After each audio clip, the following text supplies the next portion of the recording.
मंच को प्रणाम है, आपको राम राम है। जिसने जतन किया उनको नमस्कार है। सारे गम भुलाइए, सारे भेद मिटाइए। अंकुश जी के लिए जोरदार तालियां बजाइए। पहली बार मंच पे रखा हूँ कदम, इतिहास बनाकर जाएंगे। हम रहे या ना रहे, अपनी जान आपके नाम कर जाएंगे। तो दोस्तों बैठिए दिल थाम के, ये शाम हसीन होगी। जी हाँ, आएगा खूब मजा। अब आपके बीच आ रहे हैं सुरों के बादशाह और आपके अपने सुपरस्टार।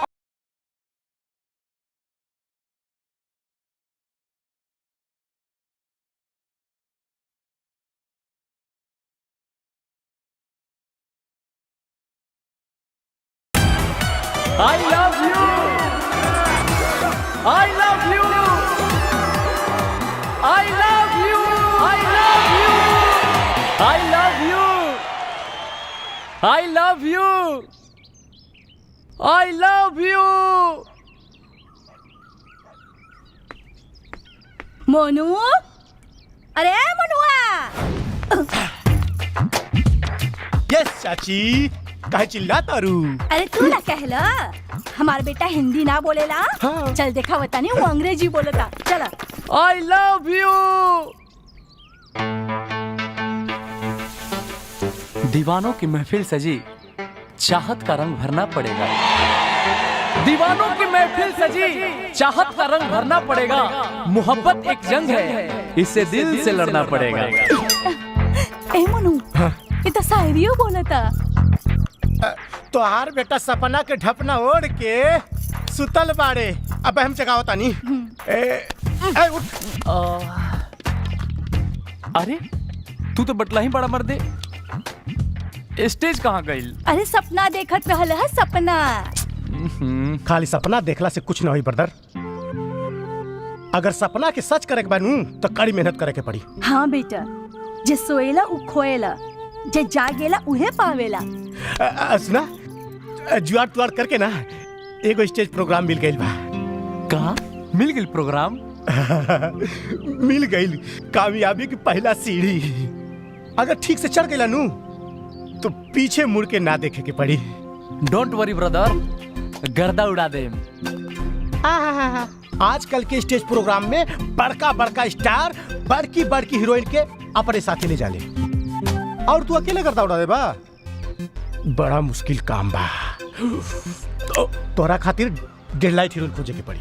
1.5 लाख मतलब कि 50% सिंगर और 100% डांसर। तो देर कोना बात के, चला खोजल जाओ 1.5 लाख। तो चला।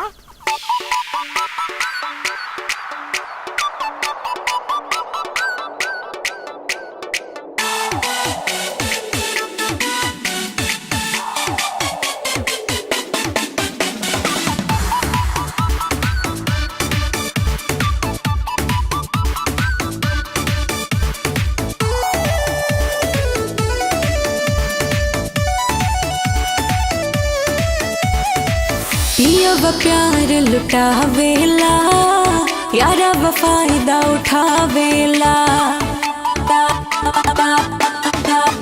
ओ पियवा प्यार लुटावेला, यारा फायदा उठावेला। पियवा माफ करेला गलती, यारा चलती चलावेला।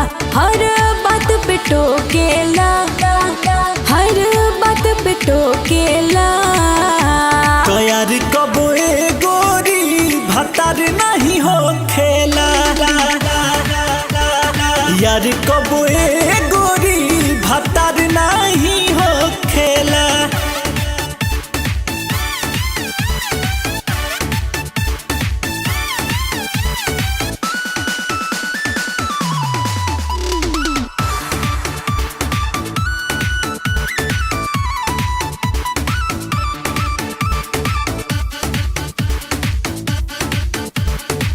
पियवा के संगे सखी जिंदगी गुजारी, यारवा तू होवे बस मतलब के यारी, यारी यारी मतलब के यारी। पियवा के संगे सखी जिंदगी गुजारी, यारवा तू होवे बस मतलब के यारी, यारी।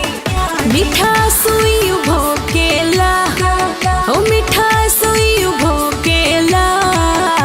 तो यार कबो ए गोरी भतार नहीं हो खेला, यार कबो ए गोरी भतार नहीं हो खेला।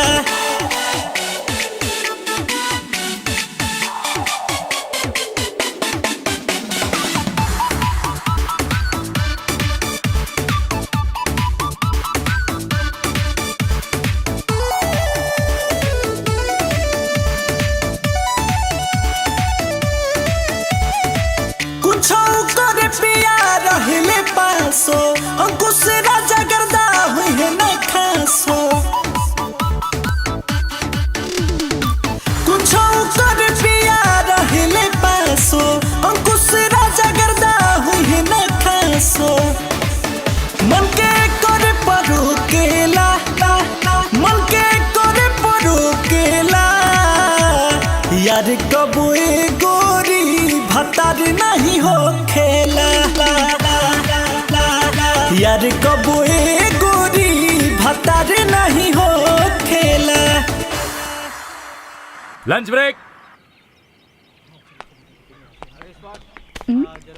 सोनू क्या है ये बुखड़? Hey baby, no rap, no house. I am boss. Yes. Boss is not wrong. Boss is always right. So, boss is boss. सोनुआ, ई मैडम को हमरा हिस्ट्री नहीं बताया क्या? अरे बतावे वाला ही रहनी भाई। ई फिल्म इंडस्ट्री के ऊ हस्ती बाड़न कि अच्छा? जेकर मार्गदर्शन कर देलन ऊ रातों रात स्टार बन जाला। जी नमस्कार। स्पॉट चेयर बैठी। सही कहला। बैठो बैठो। तुम्हारा मिजाज राइट है, इसीलिए तुम्हारा फ्यूचर ब्राइट है। पर्सनालिटी में भी झकास, सबको टक्कर दे दोगे। कल का मीटिंग फिक्स कर दूं? जी कर दीजिए। वंडरफुल। वो क्या है, एक प्रोड्यूसर जो है 3 फिल्में बना रहा है। फर्स्ट फिल्म में तुमको लॉन्च करने के लिए हमने उसको रेडी कर लिया है। कल की मीटिंग फिक्स कर दूं? कर दीजिए। Wonderful. Boss.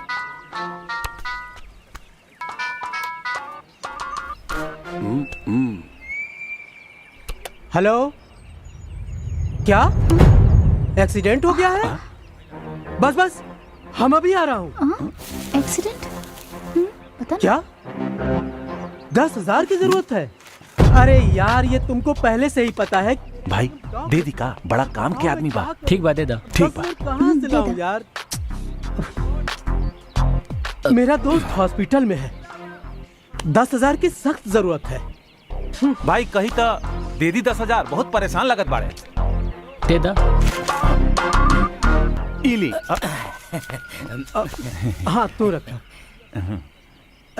Thank you hero, thank you. Thank you, thank you. हाँ ठीक अच्छा बा। सुन, ओके। हम उनके छोड़ के आवता नहीं। नमस्कार। फटाफट हमारा कमीशन निकाला जा। अरे यार, तू तो हमसे भी बड़ा झोलर है, हैं? देखो, दे दो। कल अपने हीरो को लेकर हाँ। प्रोड्यूसर के ऑफिस आ जाना टाइम पे।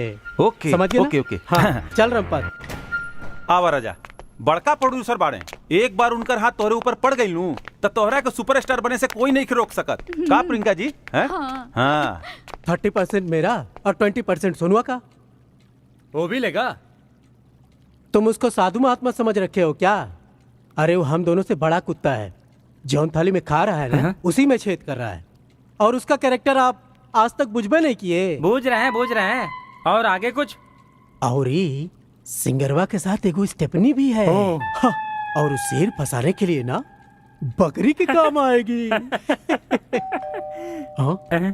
लगता है पार्टी आ गई। हाँ, रेडी फॉर टारगेट। मैं अभी जाके देखता हूँ। Welcome young man, welcome. Please come. मिलिए मिस्टर भौकाली बाबू से। भौकाली बाबू, ये हवन फेमस सिंगर राजा बाबू।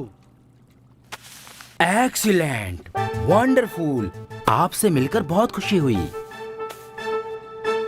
ये हमारी फिल्म आखिरी मुलाकात के लिए परफेक्ट बंदा है। मैं तो समझा था कि तांबा पीतल भी नहीं मिलेगा, लेकिन आपने तो हमें हीरा दे दिया बॉस, हीरा। अरे तो भौकाली बाबू, इस हीरे को घिस घिस के चमका दीजिए। आप सुपरस्टार बना दीजिए राजा बाबू को। डोंट वरी बॉस, ये हमारी फिल्म में काम करते ही सुपरस्टार हो जाएंगे। हेलो सर, थोड़ी सी इधर भी तो निगाहें करम कीजिए। My self Priyanka. आपसे मिलकर खुशी हुई। Thank you. ओह, आप तो बहुत फेमस मोहतरमा है। आपको हर प्रोड्यूसर के ऑफिस का प्यून तक जानता है। आप हमारी फिल्म में सेकंड लीड कर लीजिए। जस्ट जोकिंग बेबी, आप हमारी फिल्म में फर्स्ट लीड रोल कर रही हैं। थैंक यू सर। तब राजा बाबू, तो हम फिल्म कब से स्टार्ट कर रहे हैं? जब आप चाहें सर। देखिए राजा बाबू, हमारी फिल्म थोड़े बड़े बजट की है, थोड़ा फाइनेंस कम पड़ रहा है। फाइनेंस कम पड़ रहा है? कितना? 25 लाख। 25 लाख? अरे भौकाली बाबू, आप राजा बाबू को नहीं जानते। राजा बाबू बहुत रईस खानदान से हैं। अरे बहुत ही जमीन जायदाद है इनके पास। 1 बीघा भी बेच देंगे ना तो समझो 25 लाख की व्यवस्था हो गई। सॉरी सर, मैं उन बेवकूफ लड़कों में से नहीं हूँ जो खेती बाड़ी बेच कर हीरो बनने की कोशिश करते हैं। मेरे किस्मत में होगा तो मैं एक दिन जरूर बनूंगा हीरो। चल सनू। अरे कूल भाई कूल। अरे तोहर चाचा पटीदार खेती बाड़ी जोत के खाद बाड़न ना, अगर 1 बीघा बिक जाई तो उसे का फर्क पड़े वाला बा? आखिर तू तो हीरो बन जाइबा ना। यस डार्लिंग, सोनू ठीक कहा तड़े। वैसे भी कुछ पावे खातिर कुछ खोए के पड़ेला नो। मैं अपना जमीन बेचकर अपने सपनों को पूरा नहीं कर सकता। सुनो राजा बाबू,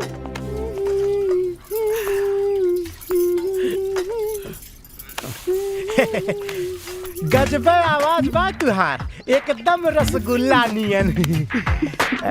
थैंक यू। सुंदर सुंदर का शरीर बा। तनी खड़ी हो जा।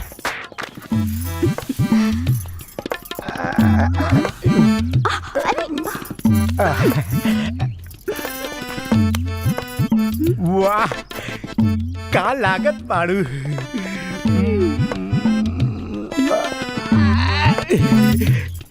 पर्सनालिटी एकदम हीरोइन मटेरियल बा। Thank you. तो का हम हीरोइन बन सकीले? काहे ना, बस थोड़ा सा कमर के लटका और जोबन के झटका डांस और जरूरी बा, हीरोइन जरूर बन जाइबो। तनी सिखा दा। जस्ट लाइक बहियों में कस किसैया मोरे जा कुछ कुछ कुछ। बुझाओ सा, हां डांस सिखाओ ता डांस सिखावे चक्कर चपका हमरा से। हमरा नहीं के हीरोइन बने के।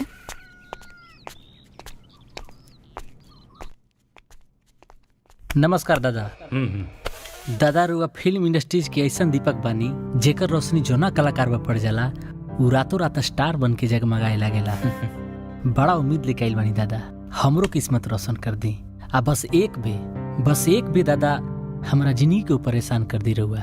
अरे राजा, मैं तुम्हें अच्छे से जानता हूँ, तुम बहुत अच्छे सिंगर हो, पर मालूम है एल्बम और फिल्म दोनों अलग अलग चीज हैं। क्यों, ठीक है ना? अब फिल्म क्या होती है बताता हूँ तुम्हें। तुम इतने टैलेंटेड हो और तुम्हारा मार्केट में जो क्रेज है, तुम्हारे लिए मुझे बहुत अच्छी फिल्म बनानी पड़ेगी। जी। लेकिन तुम ये भी जानते हो कि जो मार्केट की हीरोइन है तुम्हारे साथ काम करना नहीं चाहेगी क्योंकि तुम नए हो। मुझे एक नई लड़की ढूंढनी पड़ेगी तुम्हारे फिल्म के लिए। मैं अपनी तरफ से कोशिश करता हूँ कि कोई अच्छी लड़की मिले, तुम भी कोशिश करो। जी ठीक है, ओके, जरूर। मिलते हैं। ठीक है, नमस्कार। ये मीटिंग ठीक रहल भाई।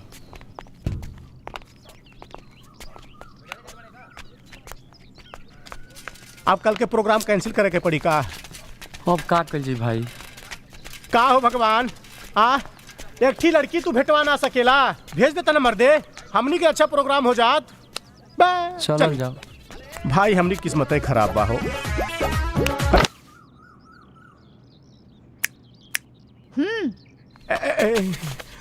एहे जाव।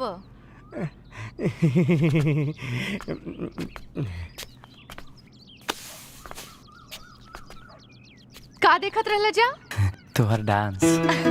अच्छा, हमार डांस। हम कोनो पब्लिक शो करत रहनी, हीरोइन बने के तैयारी करत रहनी और तू दोनों चिरकुट लोगन आके हमरा के डिस्टर्ब कर देला। ए मैडम जी, चिरकुट हम हो सकीला, बाकी चिरकुट ना। बहुत अच्छा सिंगर हवन, नाम है अंकुश। अच्छा अंकुश, उहे अंकुश जोन भजन कीर्तन गावेले। हाँ, लेकिन पहला बार एगो रंगारंग स्टेज शो मिलल बा। अगर तू हमारा साथ शो कर दे तू तो धमाल हो जाए। ए माफ करी गायक जी, हमरा के ऑर्केस्ट्रा के डांसर ना हीरोइन बने के है। चले चले जाई। लेकिन कलाकार के प्रोग्राम से ही पहचान मिलेला। हाँ, और न तका इतिहास उठा के देखला, छोटका छोटका कलाकार स्टेज प्रोग्राम करके कितना बड़का बड़का हीरो हीरोइन बन गईले। और जाना तनी, आज भी वो लोग प्रोग्राम करेले। मैडम, जबले कलाकार के दर्शक के प्यार ना मिलेला वो अधूरा रहेला। बस एगो शो करके देखा, बहुत खुशी मिली तोहरा। प्लीज हाँ कह दा। अच्छा ठीक है, कब है शो? कल है। कल है।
बोला बुधईराम, गांव घर के का समाचार है सब?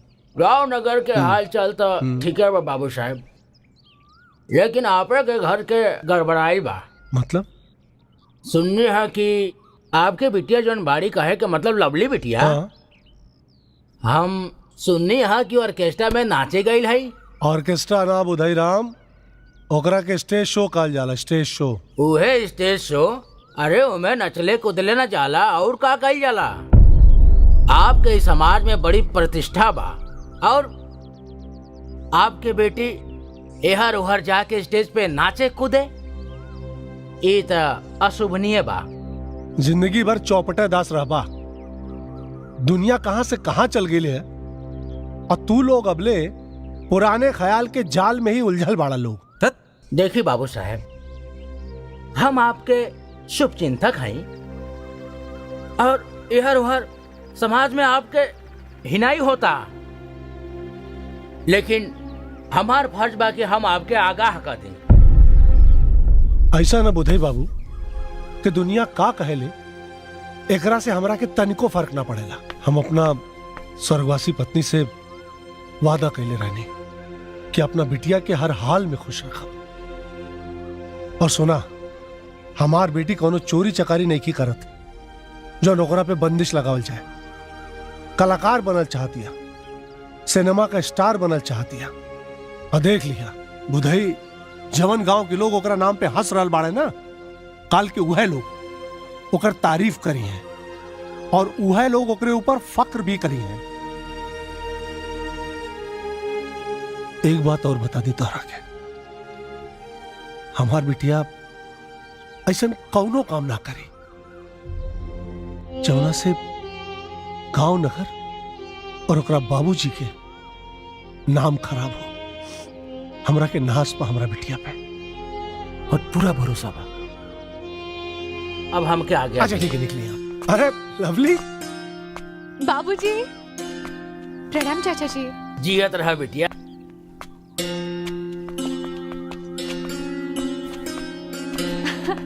गुड़िया, कैसन बड़ बेटा? ठीक बानी बाबूजी। और कैसन रहल सब? बाबूजी बहुत बहुत बढ़िया रहे, दर्शकन के इतना प्यार मिलल।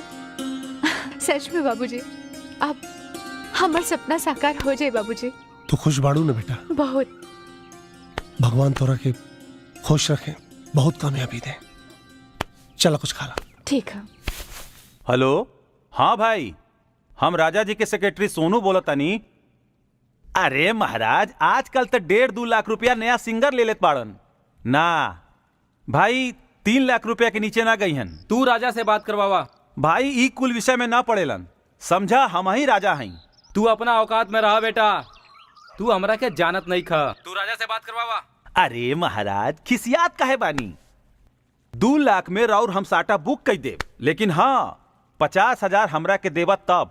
अरे सरवा, ते मैनेजर हवे के दलाल रे? देखी तमीज से बात करी। चुप सारे चोर। हरदम फोने पे बचा रहता रहा। ई बुझात नहीं के तोहरा कि जब ले हीरो ना मिली तब ले हम हीरो ना बन पाई। भाई यूट्यूब छान रहल बानी, डोंट वरी, हीरोइन मिल जाई। 100 गो गधा हमारा लोखियन सन, तब ते पैदा भइल होकबे। इतना बढ़िया हीरोइन तोरा साथे बिया, तोरा पास बिया, और तू यूट्यूब के चटनी चाटत रे। हाँ भाई, हर मुर्गी घर के साग बराबर ना होली सन। राउर और प्रियंका जी के जोड़ी एल्बम और प्रोग्राम में तो पहले से हिट बा। ऐसन जोड़ी अगर फिल्म में आ गई तब बम्पर हिट हो जाई। और प्रोड्यूसर प्रियंका जी के देखले के बाद तुरंत साइन कर लिहन और शूटिंग स्टार्ट हो जाई। हैं? सोनू तो प्रोड्यूसर के फोन करके मीटिंग फिक्स कर ला। तोहरा कोनो प्रॉब्लम तो नहीं कनु डार्लिंग? तू खूब बतियावेलू। सोनू, अब ये सर के फोन करा। कर देता नहीं। नमस्कार दादा। हो और टाइगर? दादा ये है प्रियंका जी। नमस्ते सर। मुझे मालूम है तुम्हारे एल्बम में गाना हो या ना हो, पर इनकी तस्वीर जरूर रहती है। हम राजा साथ ही रहते हैं। एल्बम प्रोग्राम हम दोनों सब साथ में ही करते हैं। बहुत अच्छी ट्यूनिंग है हम दोनों की। वो मैं देख रहा हूँ। सोचिए, जब हम दोनों सिनेमा के पर्दे पे एक साथ आएंगे तो बहुत बड़ा धमाका होगा। सारे बॉक्स ऑफिस के रिकॉर्ड टूट जाएंगे। रिकॉर्ड टूटे ना टूटे, लेकिन तुम्हें फिल्म में लेने से हमारी कमर जरूर टूट जाएगी। राजा, तू सर के हमारा बारे में काहे नहीं खबतावत? का सोचत नहीं दादा? सोचना पड़ेगा हमें। एक्सक्यूज मी सर, हम अभी आवता नहीं। आई एम सो सॉरी सर, मैं भी आती हूँ। ठीक है। हाँ ठीक बजा। जाओ। आखिर तुम लोगों को क्या हो गया है? हाँ? ना एक फिल्म ढंग से चल रही है, ना कोई एल्बम ढंग से चल रहा है। तुमको पता है, तुम लोगों को हमारी जनता शेर की तरह देखना चाहती है, उसी रूप में देखना चाहती है। और तुम लोग इन आलतू फालतू लड़कियों के पीछे दुम हिलाते रहते हो। दुम, शर्म आनी चाहिए तुम्हें। ऐसे कैसे नाम कमाओगे तुम लोग? हैं? सॉरी सर। तुम सुलगती हुई चिंगारी हो। इस सुनामी को अपने सर पर मत बिठाओ। अभी तुम स्टार नहीं बने हो, आई बात समझ में? जी। अगर तुम्हें कामयाब होना है तो इन फालतू गंदगियों से दूर रहो, समझे? जी दादा। अब काम की बात करते हैं। मुझे इस फिल्म के लिए एक ऐसी हीरोइन चाहिए जिसे देखते ही हमारे ऑडियंस की धड़कनें तेज हो जाएं और उनके दिमाग की घंटियां बजनी शुरू हो जाए, समझे? हमें ऐसी हीरोइन चाहिए। बहुत अच्छा दादा।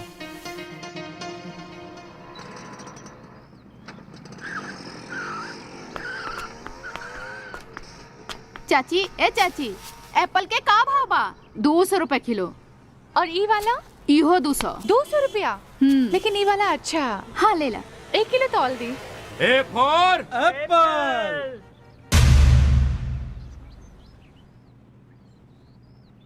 बी फॉर बड़ा बड़ा एप्पल।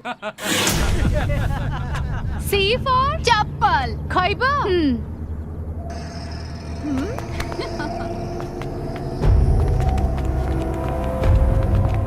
लड़की देख लेना कि तू लोग की बदतमीजी शुरू हो जाला। अब ई दर्द तोहरा के हमेशा याद रही। चला चला। अरे अब देख हमार बदतमीजी।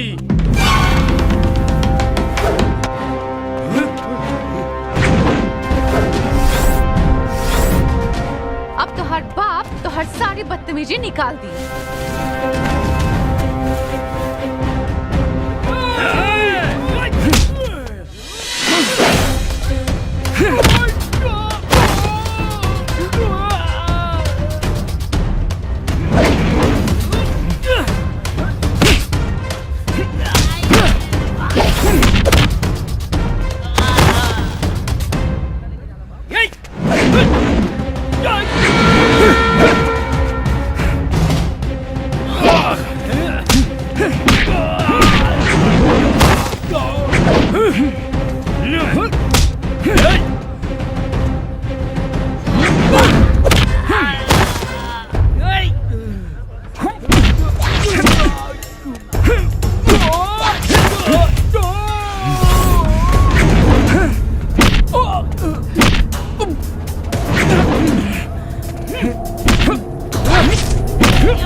कहाँ सुन लूँ? हाँ, सीडी की दुकान पर। गाने दो, लोग कब तक चुरा कर गाएंगे? तुमने साथ दिया तो एक दिन हम भी मशहूर हो जाएंगे। जनाबे अली, खाली कहला से कुछ न हुई। बहुत तरह के मेहनत करे के पड़ी, आपन प्रमोशन खुद करे के पड़ी। एगो काम करो, तू अपन एल्बम बनाव, ओकर वीडियो शूट कर, फिर देखा तोहरा के और तोहरा आवाज की पहचान जरूर मिली। तू ठीक कहा ताड़ू, हम जरूर एल्बम बनाए, लेकिन इतना पैसा आई कहाँ से? माई। हाँ बेटा, का भइल? माई, हाँ? लवली बहुत अच्छा बाड़ी। अच्छा? वो कहत रही हा, अगर नाम कमाए के बाद एल्बम बनावा। अच्छा लोग हमेशा दूसरा के अच्छा ही सोचेला बेटा। और तोहार लवली तू सच में बहुत अच्छा बाड़ी, बहुत अच्छा बाड़ी। लेकिन माई, एल्बम बनाने में बहुत पैसा लागी, इतना पैसा आई कहाँ से?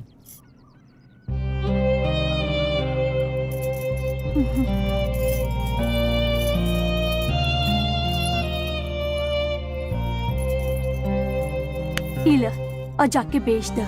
ना माई, तोहरा लागे इहे एक एक उता गहना बा। अरे पागल, तू तो हमार सबसे बड़ गहना बाड़।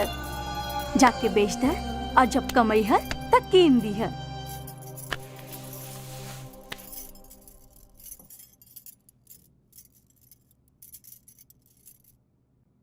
आवे आवे कहता यारवा सखी हो घरे, हा हा हा। आवे आवे कहता यारवा सखी हो घरे, धक धक करता करे जा, धक धक करता करे जा, पियावा के डरे, धक धक करता करे जा, पियावा के डरे। धरती पर के रिश्ता अपना चांद तक लहरावे के। समझे?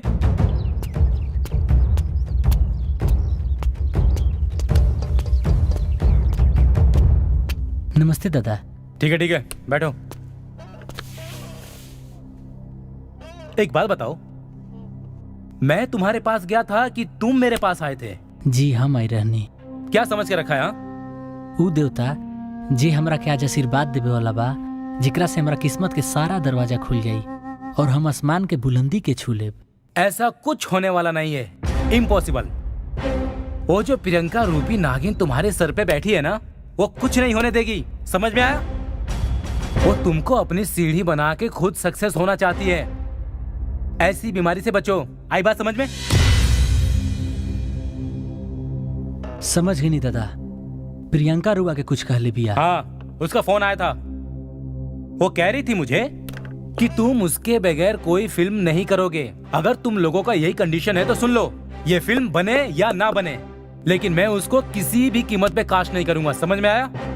जी दादा। हाँ हाँ, बात हो गई बा, कोनो दिक्कत नहीं के। प्रियंका, ई का नाटक धैले बड़ू? अरे का भाई? ढेर हीरोइन बने की कोशिश मत करा। हम इतना बढ़न स्टार नहीं की भाई कि कोनो प्रोड्यूसर के पार पर थोप देब और तारा के हीरोइन रख ली। तो का हमर बगैर फिल्म कर लेबा? हम अपन गांव घर छोड़ के जायस करे नहीं आइल, अपन करियर बनावे आइल बनी। और हम ही नहीं चाहत कि हमारा करियर में केहू कोनो प्रकार के दखल अंदाजी करे।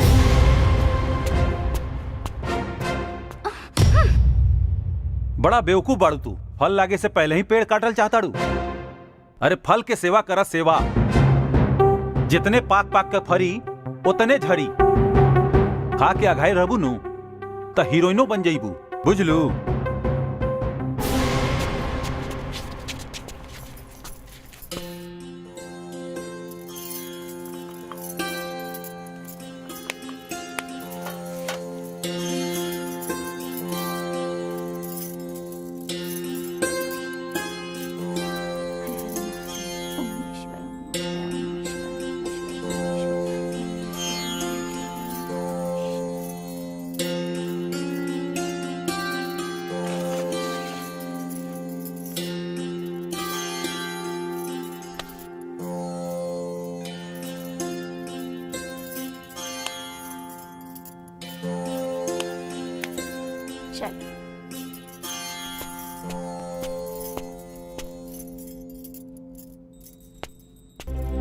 अभी ले तू जियत बाड़ू।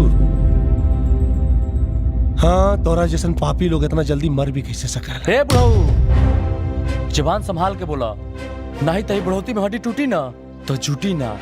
अच्छा, तो यह है नाजायज औलाद जकरा जन्मावे खातिर हमरा से तय भइल शादी तोड़ दहलू और अपन घर छोड़ के भाग गईलू और अपना माँ बाप के जीते जी मुआ दहलू।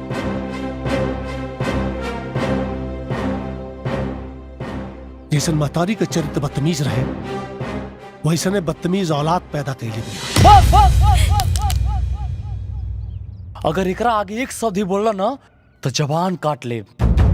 हे बेटा, अगर काटे के बाद अपना वो बाप के जाके काट जौन तोरा माथे पे नाजायज लिख दे बा।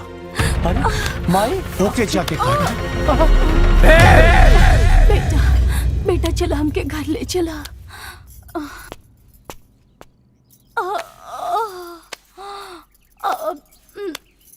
माई तू चिंता मत कर, हम तोरा से कब्बो ना पूछब कि हमारे बाप के हा।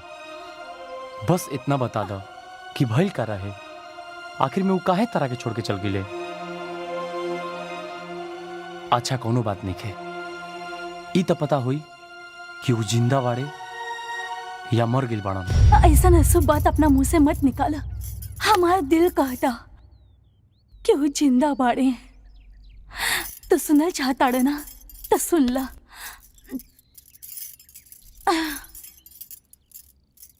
तोहर बाबूजी एगो बहुत स्वाभिमानी आदमी रहलन और उनके ऊपर ऐसा इल्जाम लगल कि उनकरा पास दो ही रास्ता बचल, या तो जहर खा के आत्महत्या कर लेस या तो गांव छोड़ के सबसे कहीं दूर चल जास।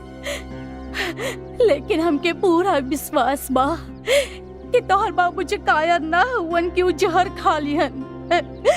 वो हमने से मिले जरूर रही हन हमार दिल कहता। लेकिन उनका चलते जो नहीं तरह के दुख मिलल बा माई, एकरा खातिर हम उनका के कबू माफ ना करो। सगरी पैसा पानी में चल गए, सब मेहनत बर्बाद हो गए। आखिर भइल का? तोहरा के कुछ पता नहीं खे। तोहर जितना भी हिट होके वाला गाना रहे वो बड़का बड़का सिंगर लोग गा देले और मार्केट में उन्हीं के गाना बाजत बा। तू परेशान मत होका, हमार किस्मत ही दगाबाज बा जे हमके आगे बढ़े निके दिहल चाहत। यार बेवकूफ नियन बात मत करा, कर्म करा, कहे से कर्म से ही सब कुछ होला। और देख लिया एक दिन किस्मत तोहार गुलाम होके। ऐसा ही हिम्मत और हौसला बढ़ावे खातिर हमरा साथे रहबू तबे कुछ हो सकेला, वरना तो हम तो तोहरा साथे बानी ना। तो थाम लो हमारा हाथ, तोहरा बिना हम एक कदम भी ना बढ़ पाई।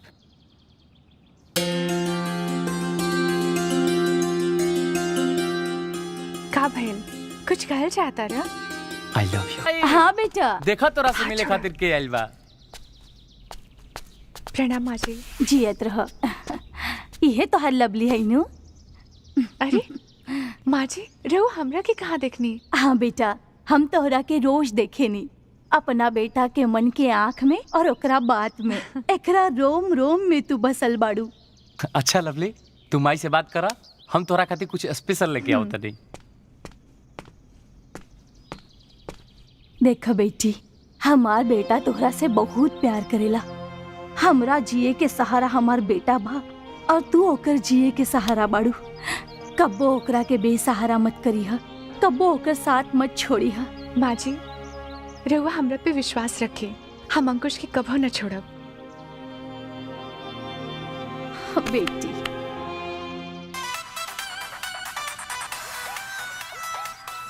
राजा, ए राजा, काहे चिल्लाता रहा? अरे इन्हें आवा ना भाई।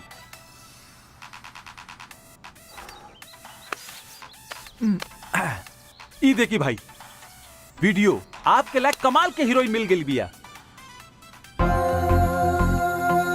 का कमाल के फिगर बा, नैन मृग नैनी, कमर कोई निया, जैसे नाचे मोरनी बांध के पैजनिया। जे देख ली ओकरे दिमाग के सगरी ब्लॉकेज खुल जाई।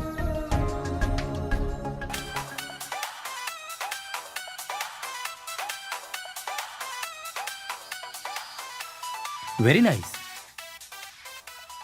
धन्यवाद। कैसन लगा था दादा? का विचार बा? यार सोनू, टू गुड। बहुत बढ़िया वीडियो ढूंढा है तुम लोगों ने।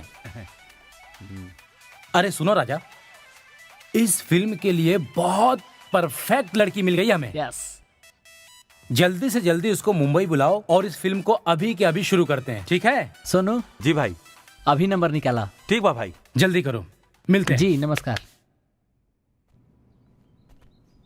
अरे फोन में नहीं लगा था। का भाई? राजा फोन लग गई।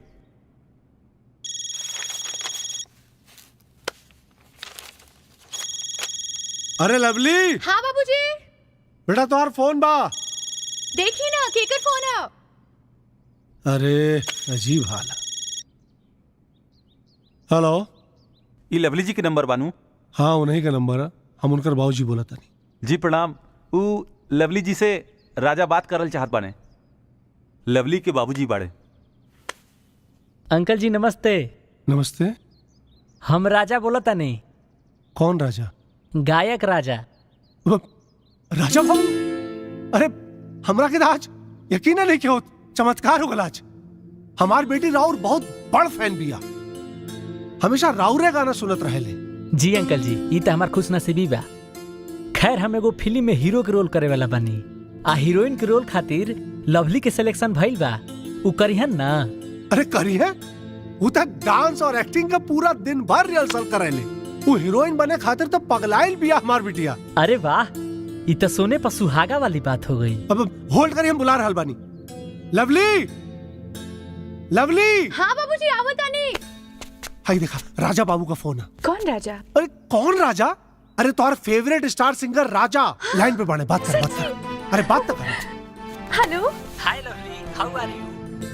रहुआ सच में राजा बाबू बोला था नहीं? अरे यार कैसन हमार फैन बारू। हमारा आवाजो नहीं खूब पहचानत।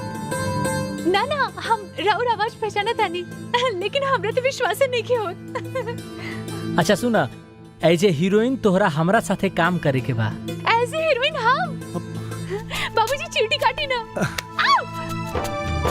मतलब हम सपना नहीं के देखत। अरे पगली, ये हमार पर्सनल नंबर है, तू सेव कर ला। हाँ ठीक है। और तू अपन डिटेल भेज दा। और फटाफट हम फ्लाइट के टिकट करा देता नहीं। तू अपना बाबूजी के साथे मुंबई चलावा। ओके जी जी जी ठीक है। Bye bye. बाबूजी बाबूजी अब हम हीरोइन बन जाए। हाँ बेटा। अंकुश आ गई लू। बहुत खुश बारू। आज कुछ स्पेशल बात बा का? हाँ आज हम बहुत बहुत बहुत खुश बानी। ऐसन कौन सी खुशी मिल गई? तू सुनबे तो तोरा होश उड़ जाई। अब जल्दी बतावा, ये खुशी हमरा से बर्दाश्त नहीं के होकर। हमरा के फिल्म मिल गई। हाँ अब हम हीरोइन बन जाए। और जाने तारा केकरा साथे फिल्म मिलल बा? हमार फेवरेट सिंगर राजा के साथ। साचो? हाँ होश उड़ गल ना। हम जानत रहनी, हमरो विश्वास नहीं के होत कि ये चमत्कार कैसे हो गए। मुबारक हो, अब तू स्टार बन जेबू। तुहार सपना पूरा हो जाए। अरे पगलू, हमार सपना और तुहार सपना अलग थोड़ी ना। हमार पूरा होए तो तोहरा सपना पूरा हो जाए। खुद से भी ज्यादा भरोसा बा तोहरा पर। और सुना, कल हम मुंबई जाता नहीं। फ्लाइट के टिकट आवे वाला बा। अकेले जेबू? अरे ना, राजा स्पेशली हमरा से कहले बाड़े कि अपना बाबूजी के साथ लेके आई है, ना तो हम तोहरे साथे चलती। कोनो बात ना, तुहार बाबूजी तुहार पूरा ख्याल रखिए हम। और तू अपन ख्याल रखिए। Take care.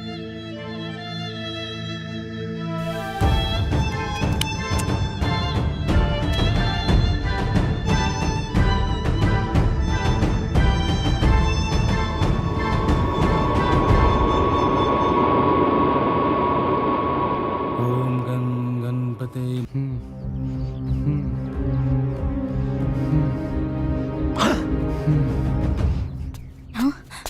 का भइल बेटा? कौनो बुरा सपना देख लह का? ओहो हो। पहले खाली हम अपन सपना देखत रहनी हम आई गावे बजावे और स्टार बने के, लेकिन अब खाली लवली के सपना आवेला। काहे माई? अरे बेटा, अब तो गावे बजावे से भी ज्यादा लवली से प्यार करेला। यही खातिर अब तोहरा के लवली के सपना ज्यादा आवेला। लेकिन लवली के हमार कोनो परवाह नहीं के माई। पहले 2-4 दिन पर फोनो कर देते रहली, बात भी हो जाते रहे, लेकिन अब महीना बीत जाता। अरे बेटा, वो हीरोइन बन गई बाड़ी। वो शूटिंग वीटिंग में व्यस्त हो गई होई है, नहीं से फोन ना करत होई और इतना काम हुई कि ओकरा समय ना मिलत होई।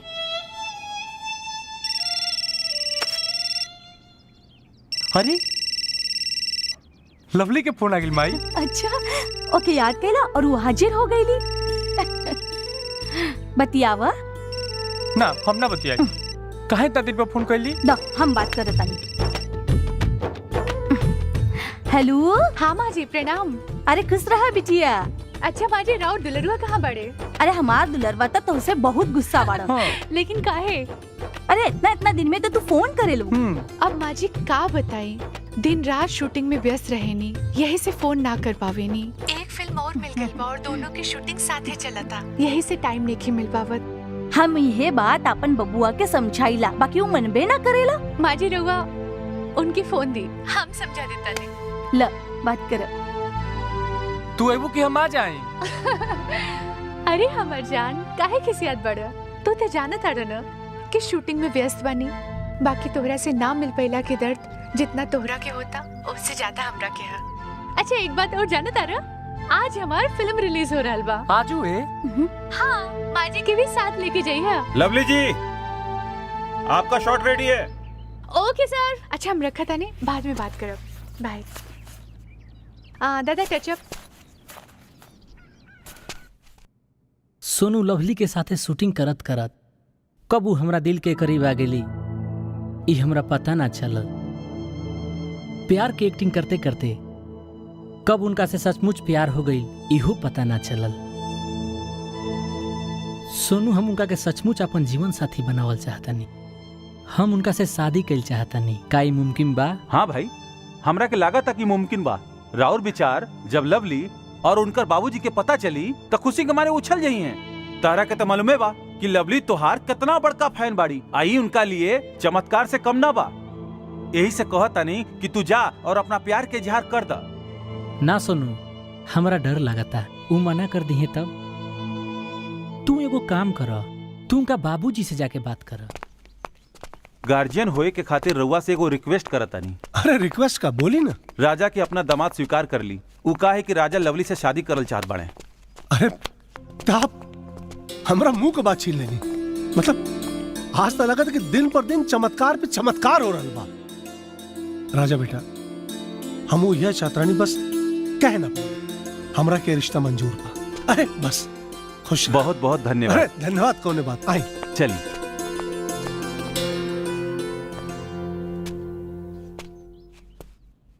तू टेंशन मत ला। हम रखा था नहीं। लवली, जी बाबूजी। मुंह मीठा कला। ई खोना खुशी में बाबूजी। बहुत बड़ खुशी के बात बा। आज हम राजा बाबू से तोहार बियाह तय के देले बानी। सोचा हमार कितना बड़ चिंता दूर हो गई। जेकर तू इतना बड़ दीवानी रहलू, अरे अबू तोहार पति बने जा रहल बाड़े। ला मुंह मीठा कर। बाबूजी, वो दीवानगी एगो दर्शक के रहे, बाकी हम प्यार राजा से ना अंकुश से करेनी। अंकुश? और हम शादी भी उन्हें से करब। कौन अंकुश? वो है अंकुश जेकरा साथे हमें स्टेज शो और एल्बम करके यहाँ तक पहुँचनी। हम उनसे बेवफाई ना करब बाबूजी। पागल मत बना। अतीत के आईना में अपने आप के देखबू तो शौहरत चकनाचूर हो जाए, जिंदगी बदरंग हो जाए। तो हाथ देखा बेटा, राजा बाबू संस्कार और विचार में बहुत उच्च बाड़े। और सच कहीं बेटा, तब राजा कलयुग के राम बाड़े। और सच कहीं बेटा, तो तू अगर उनकर सीता बन जेबू तो जिंदगी धन्य हो जाए। तोहार बाबूजी, रउआ हमेशा हमार खुशी चाहेनी। हम जानता नहीं कि रउआ हमरा खातिर जे भी सोचे नहीं अच्छा सोचे नहीं, लेकिन हमार खुशी अंकुश बड़े बाबूजी। बाबूजी, रउआ एक बार उनसे मिल ले, वो बहुत अच्छा बड़े, हमसे बहुत प्यार करेले। प्लीज बाबूजी, प्लीज। ठीक, अगर तू जिद करत बाड़ू तो बुला ला अंकुश के। हम वो देखी हमारी बेटी के पसंद। ला अब मुंह मीठा करा। हाँ, थैंक यू बाबूजी, थैंक यू सो मच। हमार बच्चा। हेलो अंकुश, हम बाबूजी से शादी के बाद कर ले बानी। वो तोहरा से मिलल चाहता रहे। अब तो जल्दी से मुंबई आ जा।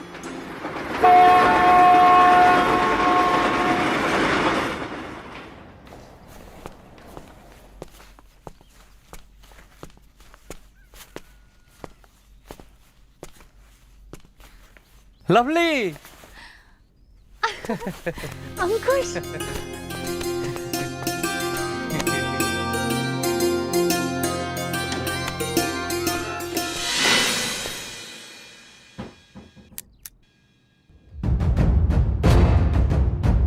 ए बुढ़ऊ, जवान संभाल के बोला, नहीं तही बढ़ोती में हड्डी टूटी ना तो झूठी ना।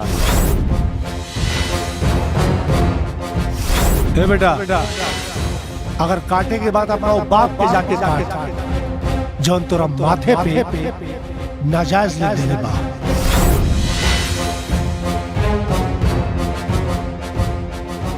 वेलकम टू मुंबई जान।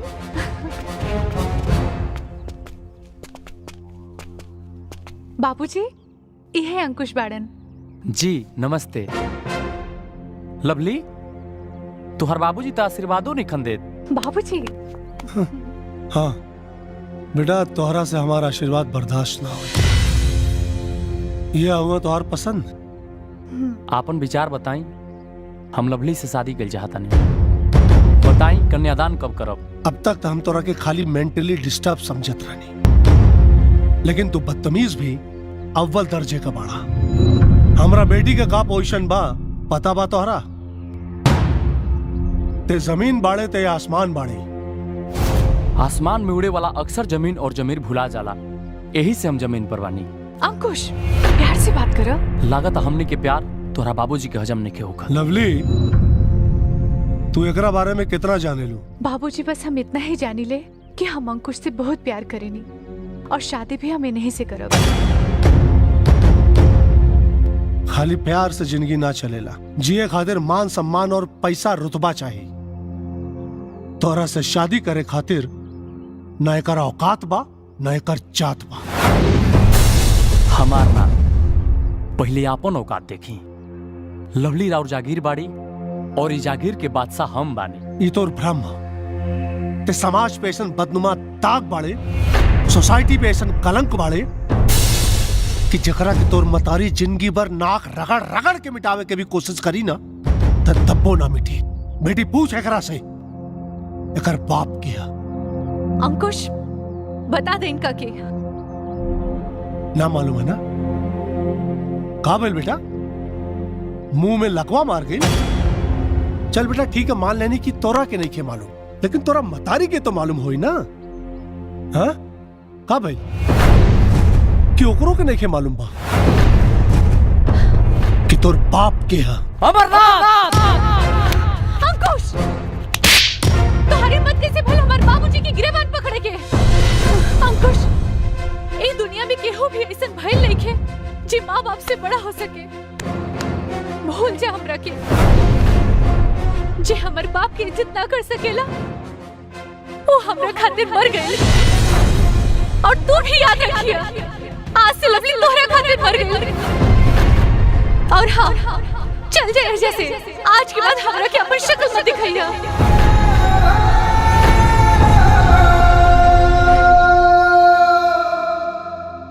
हम तो सोचले रहनी जब तू स्टार बन जाइबा तब प्रोड्यूसर पुलिस से बात करके अपना फिल्म में हमके हीरोइन रखोइबा, लेकिन तू सुपरस्टार तो बन गईला। फिर भी आज ले हमरा ला कुछो न कइला, लेकिन आज तू लवली से शादी करे के फैसला करके बर्दाश्त के तू सब हाथ पार कर देला। ई मत भूला प्रियंका कि जब तू एने ओने भटकत रहलू तो अपना घर में जगह देले रहनी, अपना दिल में ना। ठीक बा, आज के बाद हम तोरा साथे अब 1 मिनट भी ना रहब। हाँ। अच्छा भइल भाई, शादी से पहले मुसीबत टल गई।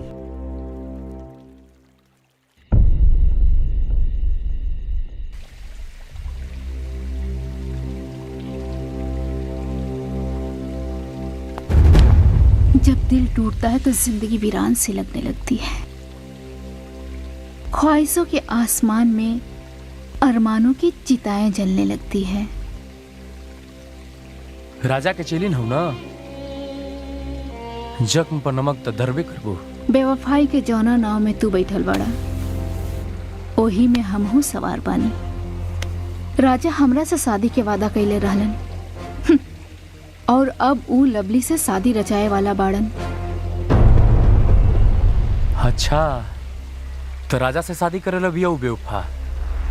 हाँ हो, इहे बतावे खातिर तोहरा के गांव से मुंबई बोलौलस और ओकर बाप जानबूझ के तोहर बेइज्जती कैलन ताकि तू हमेशा खातिर लवली के पीछा छोड़ दा और ऊ राजा के पत्नी बन के जिंदगी भर ऐशो आराम से रहे।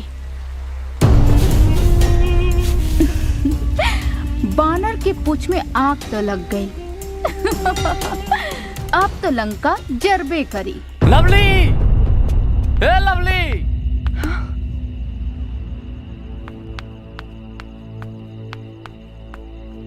अब तो यहाँ का करे आयल बड़ा? फिल्म में एक्टिंग करत करत रियल लाइफ में भी एक्टिंग करे लगलू। सच में बहुत बड़ कलाकार बाड़ू तू, लेकिन तुहार दिल बहुत छोट हो गिल बा। शायद यही से हमरा के बाहर निकाल के फेंक देलू तू। अब हम तोहरा से कोनो बात नहीं करल चाहता नहीं। काहे? अपना धोखेबाजी पे शर्म आवता तोहरा? फालतू बात मत कर और चल जाए जैसे। हाँ चल जाई, काहे कि हम जान गिल बानी कि तू एजा हमरा से शादी के बात करे खातिर ना, अपने बाप से बेइज्जती करावे खातिर बोल रहलू। ई बतावे खातिर कि तू अपना फेवरेट सिंगर राजा से शादी करे खातिर व्याकुल बाड़ू। तू पगला गेल बाड़ा। हाँ हम पागल हो गिल बानी। तुहार बेवफाई हमके पागल कर दिले बा। तू स्टार बन के घमंडी और लालची हो गिल बाड़ू और तू हमरा माई के कसम तोड़ देहलू जवन तोहरा के अपन बहू मन ले रहे। राजा के शोहरत पर तू और तोहर बाप लुभा गिल बाड़ो लोग। यही से हमरा से पाला झाड़ल चाहता तू, लेकिन हम तोहरा के इतना आसानी से छोड़े वाला नहीं थी। तू कल भी हमार रहलू, आज भी हमार बाड़ू और हमेशा हमार रहबू। हम जाना तानी तू हमरा से बहुत प्यार करेलू। ना, अब हम तोहरा से प्यार ना करेनी। अब तो हमारे प्यार का हमार नफरत के भी लायक नहीं खा। याद रखना, एक दिन तेरे नफरत को प्यार में बदल दूंगा। राजा से भी बड़ा स्टार बनूंगा, तुझे अपने कदमों में झुका दूंगा। तरसोगी मेरी बाहों में आने के लिए।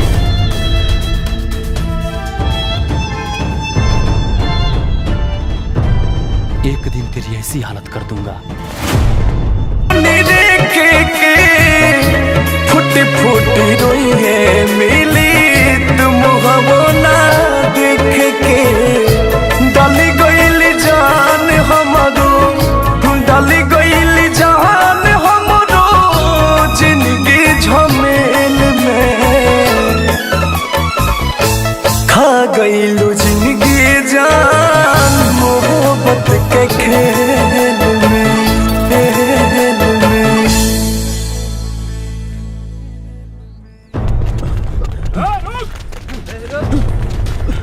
रुक जा!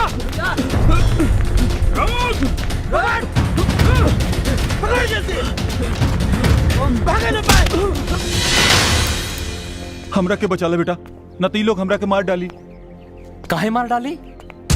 का यमराज को औलाद है? अरे छपरी, हम यमराज नहीं, यमराज के पापा हैं। चल लौकर वटले, नहीं तो इस बुड्ढे के ब्लड में तेरा मच्छी फ्राई करके खा जाएंगे। हे हट ले, मेरा माइंड अभी मेंटल है, टेंशन मत दे। मैं टेंशन में तोड़ता कम, फोड़ता ज्यादा।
पार्वती,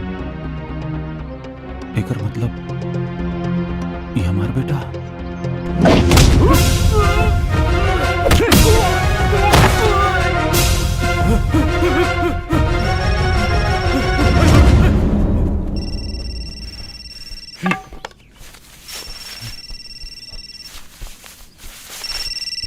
केहू के फोन आ रहा बा। अरे ई त हमरा माई के फोन है। माई, लवली आज हमार पूरी तरह से दिल तोड़ देली। काहे कि उनका बाबूजी के अभी भी लागत था कि हम नाजायज बानी। हम जायज बानी कि नाजायज बानी तो हमरा नहीं पता, और ना ही अपना बाप के कबो लवली के बाप से मिलवा पाई। लेकिन हम कसम जरूर खाता नहीं, हम स्टार बन के लवली के एक दिन जरूर दिखाई, चाहे एकरा खातिर कुछ भी करे के पड़े। और हाँ, जितना हम लवली से प्यार करी ले, उससे कई गुना ज्यादा अपना भगोड़ा बाप से नफरत करी ले। बेटा, का नाम बा तोहार? अंकुश। अंकुश, आज तू हमार जान बचैला। यही नाते हमार भी फर्ज बना था कि हम तोरे लिए कुछ करी। तोहरा के फोन पर बात करते सुन ली। तू कुछ परेशान बड़ा, इस शहर में भी अनजान बड़ा। हम तोहार मदद कईल चाहता नहीं। अगर तोहरा के बुरा ना लगे तो तू हमरे साथ हमरे घर चला, और तू अपना माई के भी बुला ला।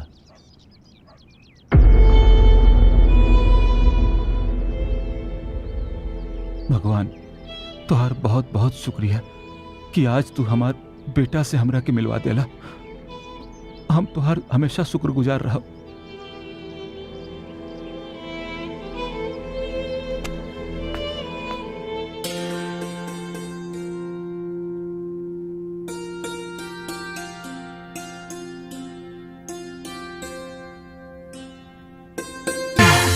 ए रानी चलो ना, ए रानी चलो मच्छरदानी के हिलाई डांडा, रानी चलो मच्छरदानी के हिलाई डांडा। हर तेरी जनी हो खाता दिमाग ठंडा, एक बार तेरी जनी हो खाता दिमाग ठंडा। ए रानी चलो ना, ए रानी चलो मच्छरदानी के हिलाई डांडा, रानी चलो मच्छरदानी के हिलाई डांडा। मिटा ली अपन हवस। अरे यार, इतना बोल्ड डायलॉग बोल के सेक्सी पोज मत मारा। ये फिल्म ना अपन असली सुहागरा था। जानतानी हम यही से कहतानी, मिटा ली अपन हवस। अरे पागल, ई कैसन बात करता रू? तू अनपढ़ गवार नहीं खू। तू अच्छी तरह जानता रू कि सुहाग रात में पति पत्नी के बीच का होला। लेकिन हम तोहरा के अपन पति ना माने ली। लेकिन शादी तो पूरा रस्मो रिवाज के साथ हुआ है। हाँ, शादी तो भइल बा, लेकिन ये शादी हमरा बाबूजी की मर्जी से भइला, हमार मर्जी से ना। गजब हाल है यार। अपने लिए तेरी दीवानगी देखकर हम भी दीवाना हो गए। अगर तुमने तीर चलाया ही नहीं तो हम घायल कैसे हो गए? गलत फहमी के शिकार बनी रहुआ। हाँ, हो सकेला। वैसे तू के करा प्यार के शिकार बनो? हाँ बोला। अपना करियर से हम एगो सक्सेसफुल हीरोइन बनना चाहत रहनी। अभी हम बुलंदी पे पहुंचनी भी ना, और रउआ शादी के बंधन में बांध के हमरा के लाके ही बिस्तर पे पटक देनी। अरे यार, एक पे एक सदमा मत दा। हमहू इंसाने हैं। काहे रउआ नहीं जानत कि शादी के बाद हीरोइन की का हाल होला? अब तू ही बतावा के लिए हमरा के अपना फिल्म में। हाँ, शायद गलती भइल बा हमरा से, लेकिन दोषी तूहू बाड़ू। हमारा इतना पास रह के भी तू एको बेर मना ना कैलू हमरा के। खैर, अब तो शादी हो गई बा और दुनिया जान भी चुकल बा। हमनी के बीच मन मुटाव रही तो हमनी के बेइज्जती तो होबे करी, साथे साथ हमनी के करियर भी चौपट हो जाई। रिश्ता तो निभावे के पड़ी। समाज के नजर में हम लोग एक साथ रह जरूर, बाकी पति पत्नी के रिश्ता हम रउआ के साथ ना निभा पाए। कोनो बात ना, पति पत्नी के रिश्ता ना सही, दोस्ती के तो रिश्ता रही सकेला हमनी के बीच। का तोहरा ई मंजूर बा?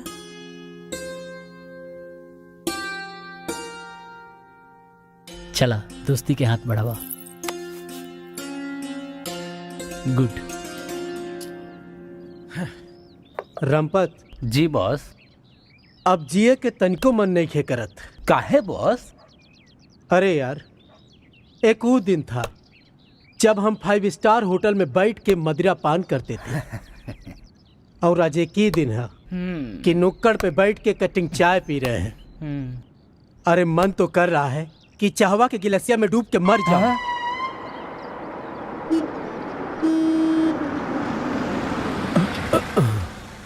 ड्राइवर जी साहब। गाड़ी काहे रोकला? स्कूल के बच्चे सड़क पार कर रहे हैं।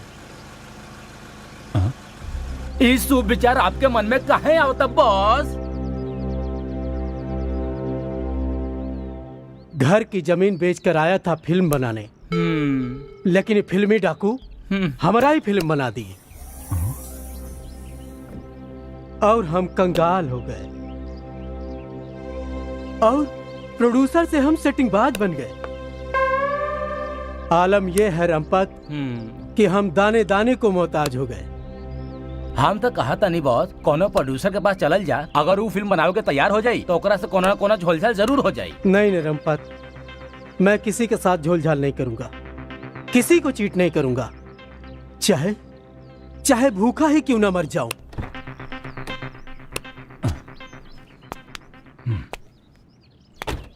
कहा रे डमडम, पहचानने लगा? इस सेठवा को हमारे गांव के नाम कैसे मालूम? अरे हम शंभू हैं, शंभू। हाँ, शंभू? अरे वह शंभू जो तोरा इंटर कॉलेज में पटक के मरले रहा। अच्छा, वो शंभू। अरे यार, तोहरा के कैसे भुला सकीले? बड़ा रंगरूट में है, बड़का सेठ बन गया है का? सिंह बिल्डर के नाम सुन ले बड़ा? हाँ सुन ले। वो कंपनी के मालिक हम ही हैं। तू मालिक हुआ? अच्छा ये बतावा डमडम, आजकल का करत बड़ा? अरे यार, डमडम मत बोल, इज्जत के भाजी पाला मत कर। हम मुंबई का बॉस हूँ। बॉस? ओके बॉस। अच्छा ये बतावा, तुम्हारी जो फिल्म बनावे के कीड़ा रहल दिमाग में, तो कौनो फिल्म उलिम बनैला कि ना? बना रहे थे, सारा पैसे खत्म हो गए और फिल्म भी नहीं बना। डोंट वरी बॉस, आज से तोहार फिल्म के फाइनेंस हम करब और तोरा के कामयाब प्रोड्यूसर बनावे की जिम्मेदारी अब हमार। चाय पीवा? अरे यार, अब मेरे साथ इतना बड़ा फाइनेंसर है और मैं नुक्कड़ पे कटिंग पीऊंगा। चलो 5 स्टार में चाय पियेंगे और वहीं मीटिंग भी करेंगे। जी बॉस। चला आवा। अंकुश, बिना नोट और सपोर्ट के तू ही माया नगरी में कुछ ना कर पाईबा। तोहरा जैसन सिंगर रोज आके हिजा अपन किस्मत आजमावेलन और लेबर के काम करके अपन पेट पालेलन सन। तू कहल का चाहताड़ू? देखा अंकुश, तू अपन अतीत सब भूल जा और वर्तमान में जिए के कोशिश करा। ये हमारा मौत के बाद भी पॉसिबल नहीं के प्रियंका। हमारा किस्मत के जितना धोखा देवे के रहे दे चुकल, अब अपना किस्मत के कामयाबी के इतिहास हम लिखब। Wow, super super dialogue, fantastic performance. तुम स्क्रीन पे आओगे तो गर्दा मचा दोगे। अरे साहब के लिए चेयर ले आवा। नो नो नो नो नो, अपने पास टाइम नहीं है, अपने पास बहुत सारा काम पड़ा है। आज मेरी तलाश पूरी हुई।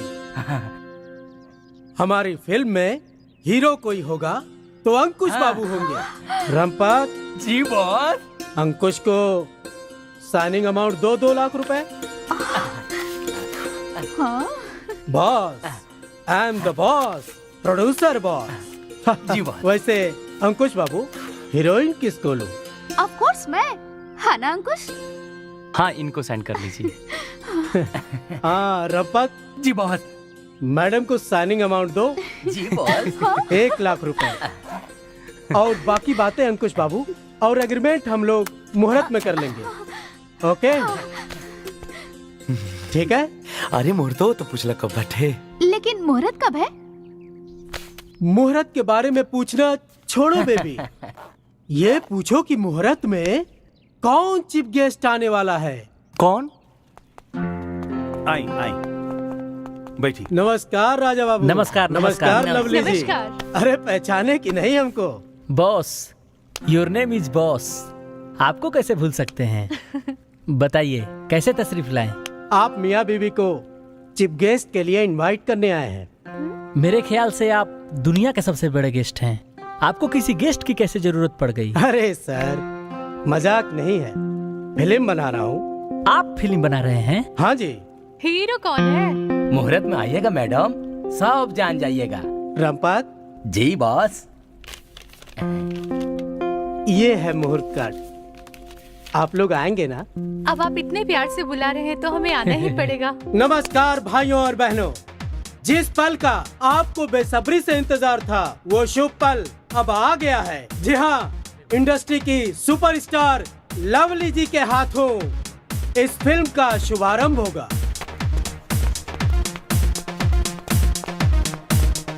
राजा जी और लवली जी, आपकी जोड़ी ने अनेकों हिट फिल्में दी हैं, लेकिन आपकी मैरिज जोड़ी पर्सनल लाइफ में कितना हिट है, इसके बारे में कुछ बताएंगे? रिश्तों की एहसास बताने में नहीं, जताने में होता है।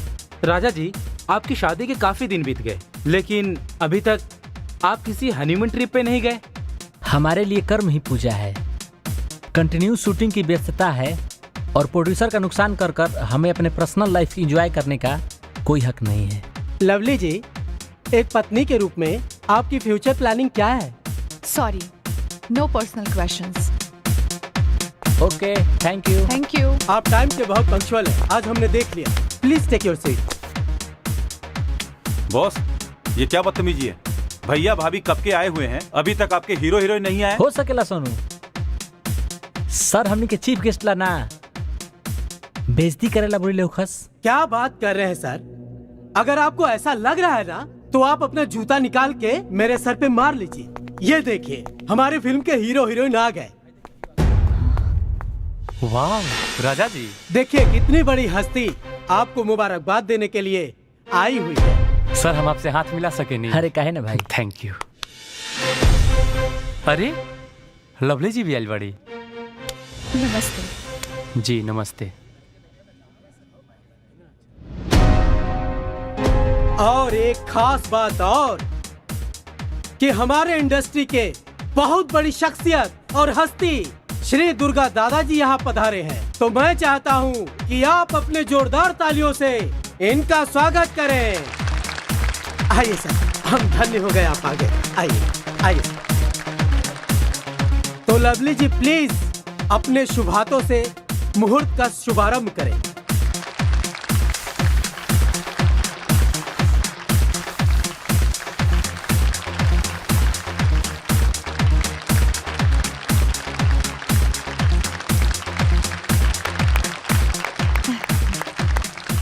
Congratulation. Thank you. Thank you sir, thank you. Thank you. कैसा लगा पोस्टर सर? तुम्हारा स्क्रीन लुक बता रहा बा, कुछ तक खास बा इनका में। Best of luck. जी थैंक यू।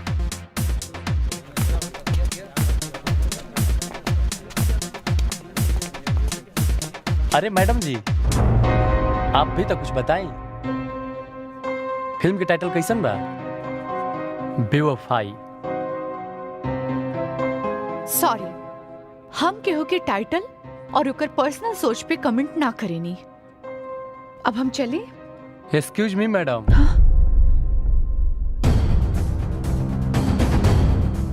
हमरा और बहुत बड़ फैन बानी। Autograph please.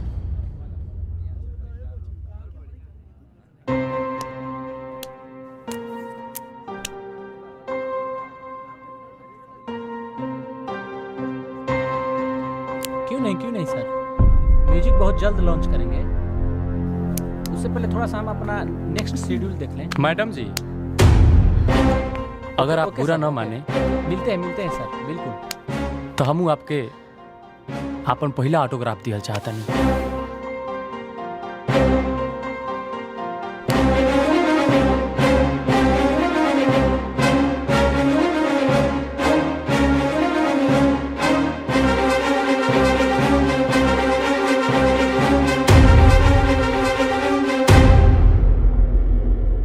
सर।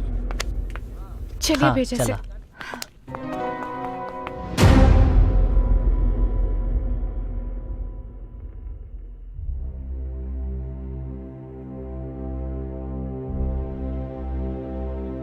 अजीब उलझन में उलझ के रह गई बा हमार जिंदगी। का करी राजा जी के हम अपन सच्चाई बताते ना ना, ये बहुत मासूम बाड़े। इनकरा के हमार सच्चाई सुन के बहुत तकलीफ हुई। हम इनकर दिल नहीं तोड़ सकत। हे भगवान। अरे ठीक बा महाराज, 3 लाख रुपया में राउट सट्टा बुक कर देता नहीं, लेकिन उससे पहले हमार कमीशन 50,000 हमरे अकाउंट में ट्रांसफर करे के पड़ी। वाह, मुंह में राम बगल में छुरी। नमक हरामी के बहुत बड़ नमूना बड़ा। थू है तोहरा पे। तोहरा के राजा अपन भाई माने ले और तू ही करता रह, विश्वासघात करता रह उनकरा साथे। ठीक बा, राजा हमरा के भाई माने ले, लेकिन राजा भी रउआ के अपन पत्नी माने ले, तो का रउआ राजा के अपन पति माने ली? यहाँ सब झोल झाल बा भाभी, यहाँ एक दूसरे के सब धोखा दे रहा बा। का हो गईल? कुछ ना भैया। ये आस्तीन के सांप पाले से अच्छा रहत रहुआ कुत्ता पाल लेती। अरे भाई का का है कि भैया भाभी चुप कर, ना तो मुंह नोच ले। अरे आखिर भाई का सिर्फ 50,000 की कमीशन के लालच में ई रउआ का 3 लाख में साटा तय कर देले बा। कमीशन खोर कहीं के। अरे भाभी झूठ बोलत बाड़ी भैया। बस अगर भगवान भी आके कहियन कि लवली झूठ बोला तारी तो वो हम ना मानब। फिरते का चीज बड़े। चल जल्दी से गाड़ी निकाल, एगो नया प्रोड्यूसर से मीटिंग बा। भाई तोहार पर्सनल बात बाना, रउआ जाके बात करके आई, तब तक यही जा तोहार इंतजार तू बैठा, हम आवता नहीं। नमस्कार सर। अब राजा बैठा। ये बतावा कि चाय लेवा की कॉफी? कुछ ना ले, आदेश करी। सुमन जी तू अभी बाहर जा, हमरा के इंकरा से पर्सनल मीटिंग करेगा बा। ओके सर। देखा राजा, हम इधर उधर के बात ना करके सीधा मुद्दा पर आवता नहीं। हम तोरा के यहाँ फिल्म साइन करे खातिर ना, सौदा करे खातिर बुलेनी है। सौदा? कैसन सौदा? हम कुछ समझ नहीं ना। हम चाहता नहीं कि तू 10 करोड़ रुपया लेकर ये इंडस्ट्री के हमेशा खातिर छोड़ दा। सर हम कलाकार हैं, हम कला जरूर बेची ना, लेकिन आप तो हमारे करियर ही खरीदल चाहता नहीं। आखिर का दुश्मनी बा आपके हमसे? दरअसल राजा, अंकुश हमार बेटा बा और तुम्हार पत्नी होकर प्रेमिका। अगर तोरा के विश्वास नहीं थे तो ही देखा।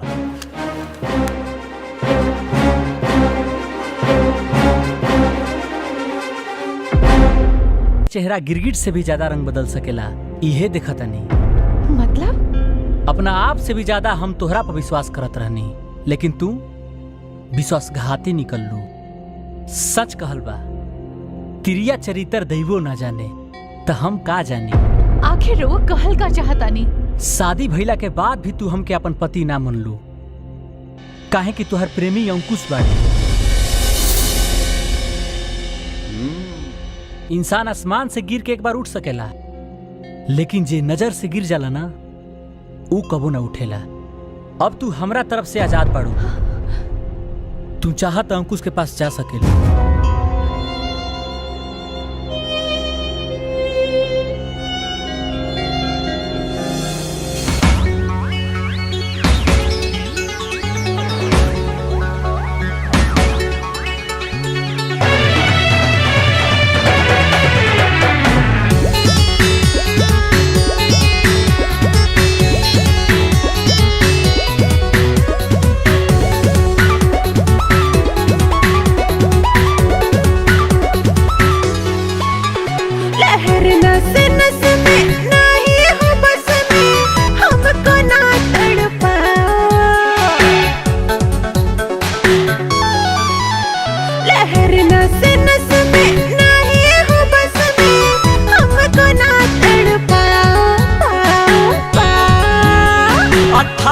के ऊपर जाती है उम्र,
18 के ऊपर जाती है उम्र कोरा में आ जाओ।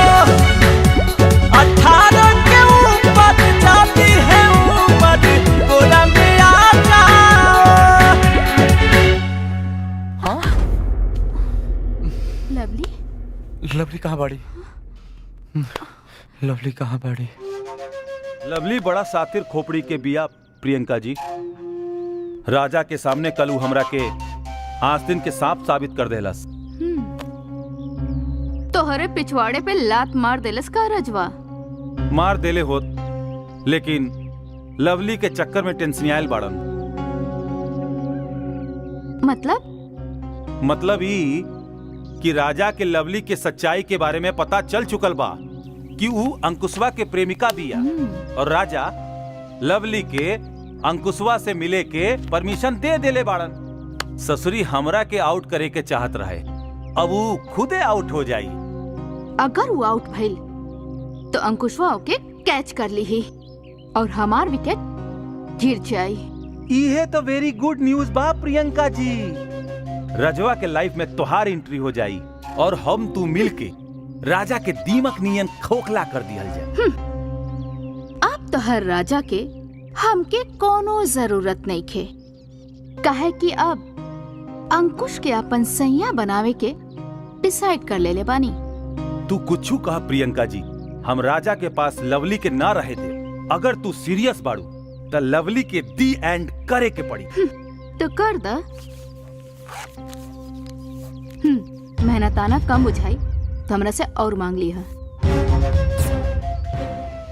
काल शूटिंग में वो छछुनरी की एक्शन सीन बा, एक्शन, और लोकेशन भी बड़ा खतरनाक बा। काल ओकरे लाइफ के डेथ सीन हुई, डेथ। कारे ठीक से गाड़ी के ब्रेक फेल कैले बाड़े ना? अब हारन बाजे चाहे डीजे, मैडम के गाड़ी ना रुकी। ऐसे खूबसूरत लोकेशन पे स्पीड जितना ज्यादा हो ना उतना अच्छा लगे।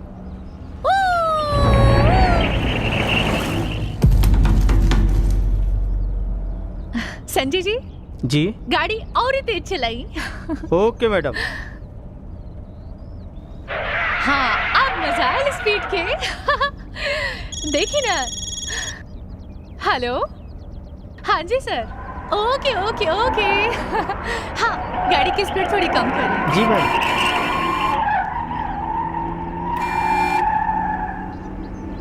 मैडम जी गाड़ी की ब्रेक फेल हो गई बा। गाड़ी की ब्रेक फेल हो गई?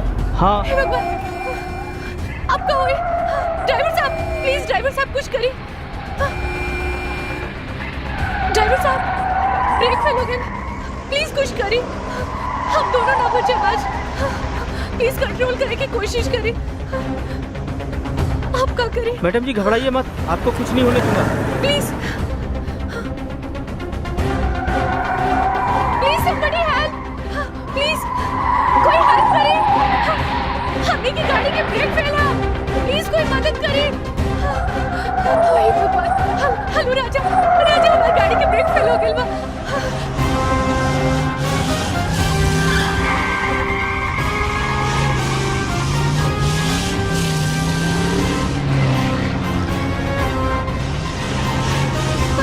राजा, राजा बचाओ हमरा के। अरे कुछ ना हो तो राके। राजा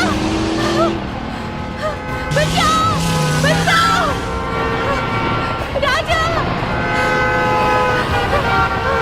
मैडम जी जल्दी कीजिए, गाड़ी ढलान पे है।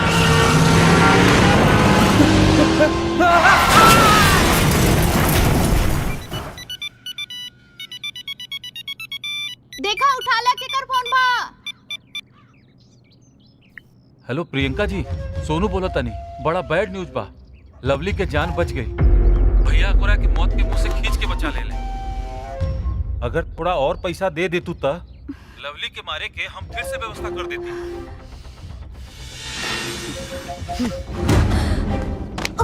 लवली में हमार जान बसल बा, और हमरा जान के जिस्म पे एको खरोच भी आइल ना तो तोहर प्राण ले ले। याद रखी हा।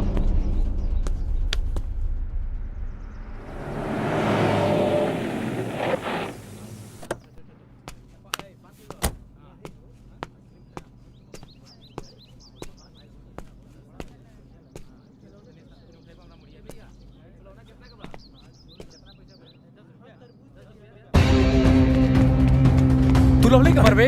अरे लवली के मारा चाहत रस ना, तुरंत पराव ले ले नहीं भाई, मरबे बोल। अरे हमरा के काय मरबे, आज हम तुरा के जान से मार उठ। चल चल मार। अरे गलती हो गई भाई, उठ हमरा के माफ चल। अब हमें ले लवली के मरबे। उठ। रुक। हाथ पकड़ो। हाँ, बहुत अच्छा। जब तू अपन हमरा के मनबे ना करेलू त साथे रहला के कोनो मतलब नहीं खे। हाँ, शायद हम मतलब ही हो गए नहीं। आज तोरा के अरे कैमरे के सामने कौन आ गया? बस चलो साइड हटो। एगो एक्टर हो के एगो एक्टर के शूटिंग में बवाल करता रहा। ई अच्छा नहीं लागत यार। हम इजा अपने आप के अच्छा साबित करे नहीं आइल। ई कमीना जौन आंख पे झूठा पट्टी बंधले बा वफादारी के, ओकरा के खोले आइल बानी। आखिर कहने का भाई?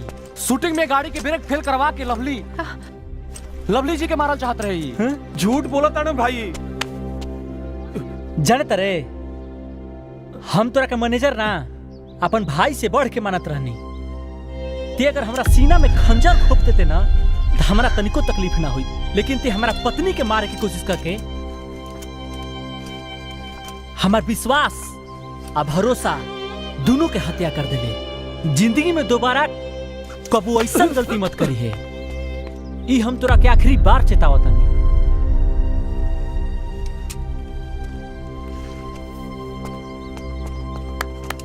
चला चला चला लोग अपन अपन काम करो। साउंड।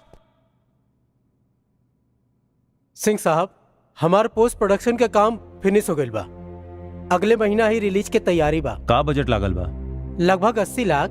और कितना कमा लेबा? 10-15 लाख तक आइए जाई। ठीक बा, हम तारा के 1 करोड़ रुपया देता नहीं। तू ये फिल्म हमरे हवाले कर दा। ओके। और वर्मा जी, तो हर फिल्म काहे रुकल बा? फाइनेंस के वजह से सब काम रुकल बा। राजा और लवली से बात भी हो गई बा।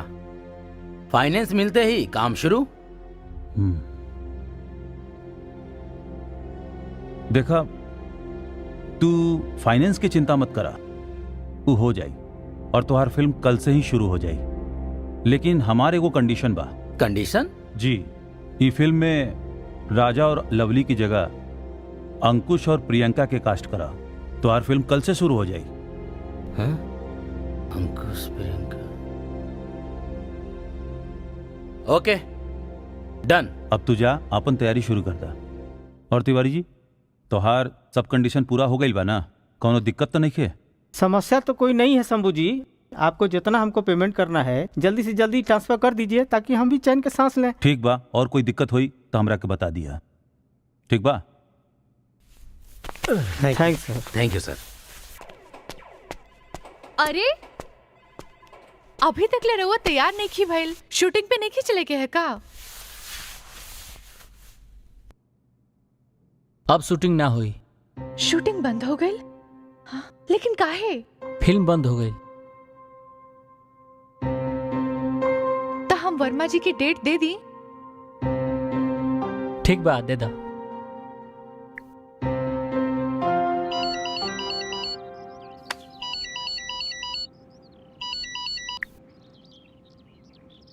कैसी है मोहतरमा? जी वर्मा जी, हम ठीक बानी। रहुआ बताई। हम भी ठीक है। हम लोग 5 तारीख से शूटिंग की डेट देवे खातिर तैयार बनी जा। यार शूटिंग तो हमारी कल से ही हो रही है। कल से शूटिंग स्टार्ट हो रही है? लेकिन आपने तो हमें इन्फॉर्म भी नहीं किया। इसलिए इन्फॉर्म नहीं किया कि अब हमारी फिल्म के हीरो हीरोइन अब अंकुश और प्रियंका जी हैं। क्या? ये सरासर गलत है सर। मुहूर्त आपने हमारे साथ किया और शूटिंग किसी और के साथ। अरे मुहूर्त तो फिल्मी फंडा है, समझो आप। फिल्म किस स्टार के साथ कंप्लीट होता है ये मायने रखता है। और हाँ, मेरा साइनिंग अमाउंट आप दोनों दक्षिणा समझ के रख लेना।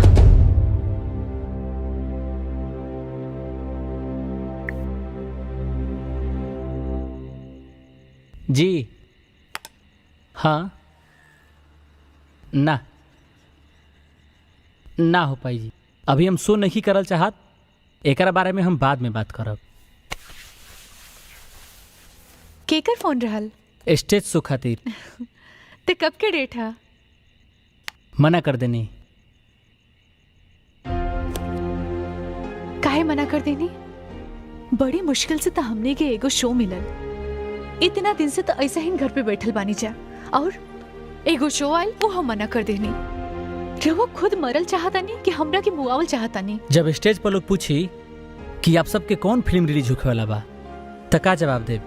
तू ही बतावा। ना तोहरा पास कोनो जवाब बा ना हमरे पास कोनो जवाब बा, और अपन फैन से हम बेइज्जती नहीं करावल चाहत। शायद रउआ भुला गई कि शुक्रवार के अपन एगो फिल्म रिलीज होखे वाला बा।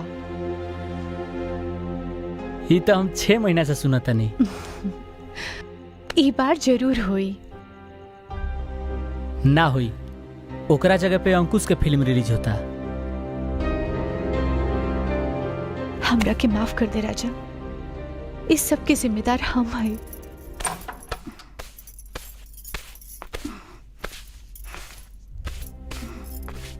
पार्वती,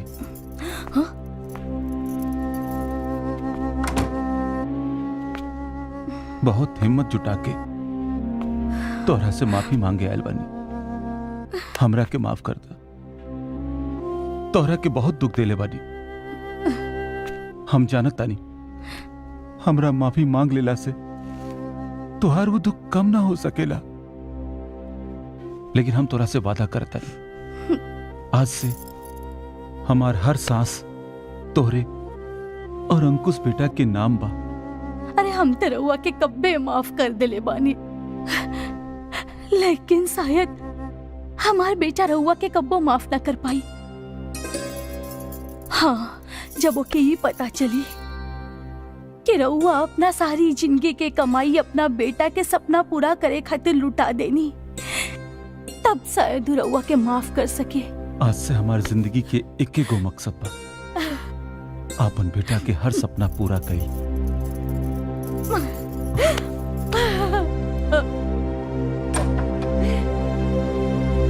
माई! बेटा, अब तो तोहरा के हमरा माई कहे में भी शर्मावता। लवली के बाबूजी ठीक कहत रहलन कि हम नाजायज बानी। अरे तू नाजायज ना बाढ़े रे, ये है तो हर बाबूजी बाड़न।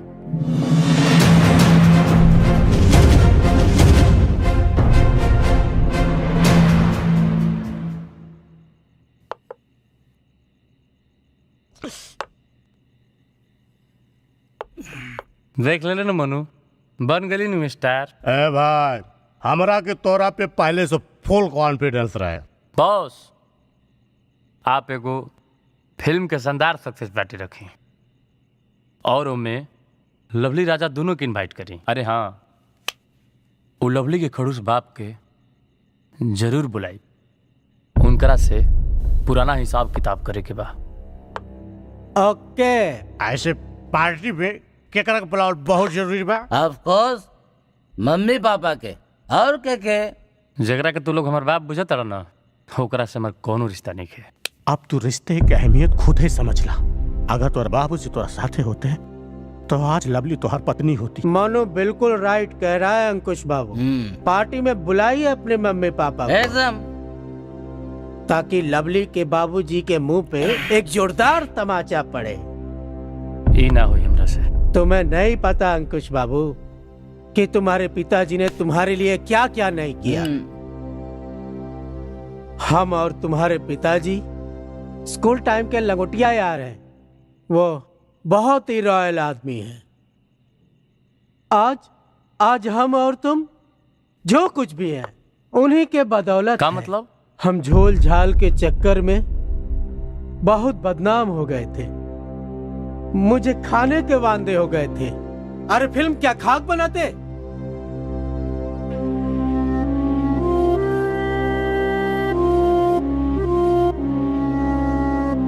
तुम्हें स्टार हमने नहीं, तुम्हारे बाबूजी ने ही बनाया है। वो तुम्हें हर वो खुशियां देना चाहते थे जो तुम्हें बचपन में नहीं दे पाए। वो बहुत ही अच्छे आदमी हैं, उन्हें अपना लो अंकुश बाबू, अपना लो। सोनू, अब तू ही इनकरा के समझावा कि घर बैठला से काम ना चले, सारा कैरियर चौपट हो जाए। हमार तो कुछ सुनते नहीं खे। भाई रउआ के दीपक जी लॉन्च कैले रहनी, हम तो आपसे यह कहब कि दीपक जी से एक बार कह के फिर से फिल्म चालू करवावल जाए। सोनू कहा ना, भगवान से खाली एक बेर शक्ति मांगल जाला, दोबारा मांगे वाला लालची होला। अरे आइए बॉस, आइए आइए, मोस्ट वेलकम, आइए। नमस्कार हीरो बाबू। नमस्कार। बैठिए जाए, बैठिए। मुबारक हो बॉस, आपकी फिल्म तो बम्पर हिट हो गई। जी, कुछ ऊपर वाले की कृपा है और कुछ नीचे वालों की मेहरबानी। परसों फिल्म की सक्सेस पार्टी रखी है, उसी के लिए आप लोग को इनवाइट करने आया हूँ। सॉरी बॉस, हम जरूर आते लेकिन बहुत अर्जेंट काम है, हम नहीं आ पाएंगे। अरे ऐसा जुल्म मत करिए सरकार, आप मियाँ बीबी हमारे लिए बहुत लकी हैं। मुहूर्त आप दोनों के हाथों हुआ था, तो फिर सक्सेस पार्टी आप दोनों के बगैर सक्सेस कैसे हो सकती है? सॉरी, हम डोंट वरी बॉस, हम लोग आ जाएंगे। Thank you. लवली जी, अपने बाबूजी को लाना मत भूलिएगा। नमस्कार।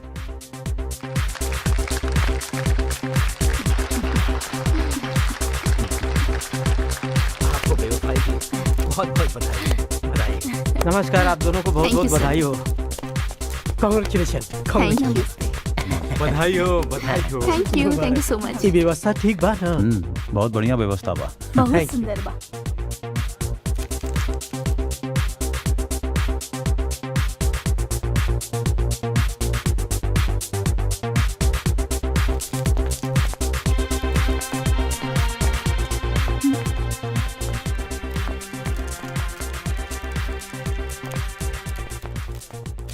वेलकम राजा सर।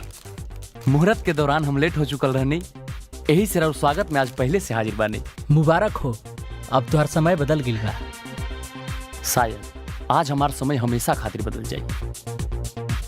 अरे लवली जी, आपके पिताजी आए हैं। नमस्ते।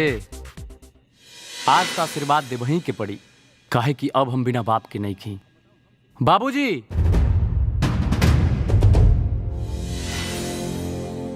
आंख खोल के देख ली, इहे के हैं हमारे बाबूजी। ये फेमस बिल्डर हैं और करोड़पति नहीं, अरबपति हैं। अरबपति बिजनेसमैन। अब हमहू स्टार बन चुकल बानी और अब हमार जात और औकात रौरा से ऊपर हो गई बा। बिल्कुल सही कहा। तोहर औकात तो बदल गई, लेकिन तेवर ना बदलल। तू कल भी बदतमीज रहला और आज भी बदतमीज पड़ा। हमरा ये बात के कौनो अफसोस नहीं के, बल्कि फक्र कि हम अपना बेटी का हाथ सही हाथ में देले बानी। राजा बाबू तो से लाख गुना बेहतर बड़ा है। गलती ना, महा गलती के लिए बड़ा। और जब ले लवली से हमार शादी ना करई बा, तुम्हारी गलती माफ ना हुई। अंकुश, शांत हो जा बेटा। ना बाबूजी, जब ले लवली हमार ना बनी हन, शांति ना मिली। देखा लवली, आज हमारा पास शोहरत बा, दौलत बा, सब बा, अब तो हमारा हाथ थमही के पड़ी तोहरा। अभी पॉसिबल नहीं खे अंकुश, कहे से तू हमार गुजरा हुआ कल बाड़ा और हमार पति हमार वर्तमान और भविष्य हवे। अब हम अपन भविष्य के साथ खिलवाड़ नहीं कर सकत। अरे इतना जालिम मत बना बेटी, तो के तो मालूम बा कि हमार बेटा तुझसे कितना प्यार करेला। वो जीते जी मर जाई बेटी, वो जीते जी मर जाई। ओके अपना लो बेटी। ए मेरा और दोस्त नहीं खे माँ जी। दुनिया की हर महतारी स्वार्थी होली, वो सिर्फ अपना औलाद के भला चाहेली। लेकिन माँ जी, रउआ तो सिर्फ वादा कैले रहनी और कुंवारी माँ बन गईनी। दुनिया के हर दुख, हर अपमान सहनी, लेकिन दूसर बियाह ना कैनी। फिर हम कैसे कर सकेनी? हम तो सुहागन बानी। अपन पति के होते हुए हम केहू और के हाथ कैसे पकड़ सकेनी? और अंकुश, आज आपने हमारा तमाशा बना ही दिया है, तो ये तमाशा आखिरी होना चाहिए।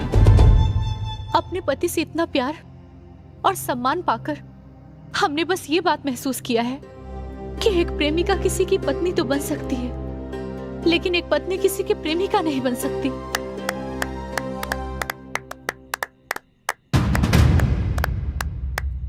अंकुश, हमने अपने अंदर बहुत ढूंढा, बहुत टटोला, अपने ख्वाबों में, अपने ख्यालों में, लेकिन आपको कहीं नहीं पाया। जानते हैं क्यों? क्योंकि अब मुझ में, मेरे दिल में सिर्फ और सिर्फ मेरे पति रहते हैं। झूठ बोलता हूँ तू। आज भी तू सिर्फ हमरे से प्यार करेलू। तुम्हें यकीन दिलाने के लिए हम हर हद से गुजर जाएंगे। अपने पिया की प्यारी हैं, आज साबित करके दिखाएंगे। I love you Raja. I love you so much। I love you too। Lovely, तू हमरा साथ ऐसा ना कर सकेलू। तू हमार हो, सिर्फ हमार हो, और हमरा से तोहरा के केहू अलग ना कर सकेला। शांत हो जा बेटा। हट जा बाबूजी। लवली हमार बाड़ी, और अगर वो हमरा के ना मिलियन तो सब कुछ बर्बाद कर दे, अपने आप के तबाह कर ले। माई, तू हमारा पर हाथ उठा दे लू। हाँ, तो हाथ उठावे पे मजबूर कर देले हमके। अरे आज हमरा के समझ में आई कि तू लवली से प्यार कबो कइबे ना कइले। अरे तोहके तो प्यार के मतलब भी ना मालूम बा। हमरा नहीं के मालूम? हाँ, प्यार के मतलब भी ना होला जब जौन चाहे वो मिल जाए। अरे प्यार के मतलब त्याग होला बेटा, त्याग। तोहर माई ठीक कहताड़ी बेटा। तोहरा में केवल हासिल करे के चाहत बा, त्याग करे के ना। यही खातिर तू सब कुछ जीत के भी हार गईला। और राजा सब कुछ हार के भी जीत गईलन। वो तोहरा खातिर बहुत बड़ा त्याग कइले बाड़न। हमरा खातिर? हाँ बेटा, सोनल चाहत बड़ा ता सुना। एक दिन राजा के हम अपन ऑफिस में बुलैनी और तोहार और लवली के पार्टी के वीडियो दिखैनी। तो हमार पत्नी आपके बेटा से प्रेम करेली, एकर मतलब ओकर खुशी हम ना, आपके बेटा बाड़े। हम भी अपना पत्नी से बहुत प्रेम करीना। वही प्रेम के नाते चाहब कि ओकरा के ओकर प्यार मिल जाए। अगर रुआ लगा था सिंह साहब कि स्टार बन गिला पर लवली आपके बेटे को अपना लेगी, तो मैं चाहूंगा कि जो पैसा आप हमें देना चाहते हैं वो हमारे प्रोड्यूसर लोगों को दे दीजिए और हमारी सारी फिल्में खरीद लीजिए और उसे बंद करवा दीजिए। नई फिल्म शुरू ही मत होने दीजिए। मैं खुद ब खुद घर बैठ जाऊंगा और आपका बेटा स्टार बनेगा। हम राजा की बात मान गई नहीं। तोहरा के स्टार बनावे में हमार पैसा तो जरूर लागल बा, लेकिन उमे दिमाग राजा के हा। अरे ई दुनिया में ऐसन केहू नहीं खे जो अपने आप के इतना बर्बाद कर सकेला, लेकिन राजा कइले बड़न। और तो और जब उनकरा के ई मालूम चलल कि तू लवली से प्रेम करेला, तो वो लवली के भी तोहरा पास आवे खातिर मजबूर कर देला। ये कितना बढ़न बात बा, मालूम हो तो के? एके त्याग कहल जाला बेटा। भूल जा लवली के। और प्रियंका भी तो तोहरा से प्यार करेली। प्रियंका से काहे ना शादी कर लेता हुए? ना माई, जब लवली ना तो कोई ना। ही प्रियंकवा हमरा से ना, हमरा दौलत से प्यार करेले। हम तो खाली लवली के जनावे खातिर एकरा के अपना साथे रख ले रहनी। जब लवली ना तो एकर कोनो जरूरत नहीं खे। हमरा आउट, गेट आउट।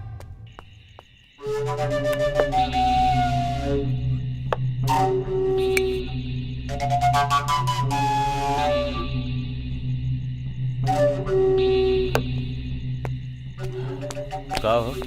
बड़ा टेंशन में बाड़ू। कहीं अंकुशवा तोरो के भी लतिया के तो ना भगा देलस? वो कमीना खाली लवली के चरावे खातिर हमरा के अपना पास रख ले रहल है। वो लवली के बच्ची न हमरा घर के छोड़लक और न घाट के। सोनू, हाँ, एगो ऐसन खतरनाक गुंडा के हायर करा जो लवली के बच्ची के टुकड़ा टुकड़ा करके रख देवे। सब हो जाई। हमरो के भी अपन बेइज्जती के बदला रजवा से लेवे के बा। जब तक ओकर लाश के हम देख न लेब तब तक हमरा के चैन ना आई। मरवा दो दोनों के। ओके बेबी।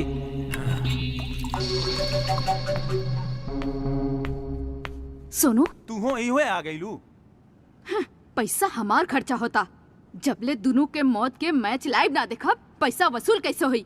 कहाँ बाड़े सन? भगवान के भक्ति जगावत बाड़न सन।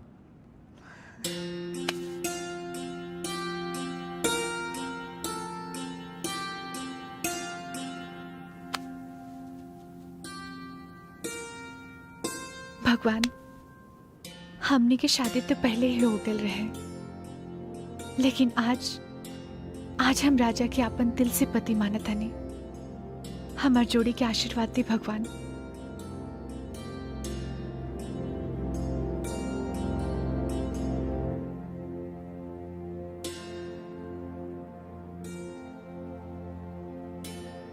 अब तो खुश बाड़ू ना यहाँ आके? बहुत खुश है, कहे से भगवान हमरा के सब कुछ दे देले बारे। अब चला। हाँ चलिए, हाँ संभाल के।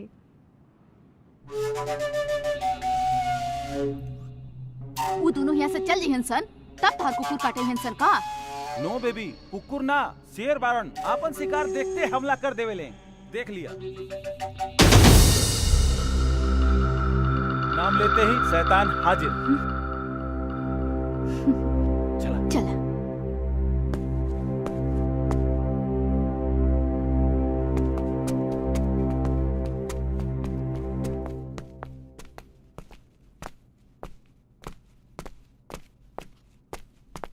संभाल संभाल के चला, न तो गिर जाइबू। अरे हम ठीक बनी, हमरा के कुछ ना होई। रउआ हमरा साथ बनी ना।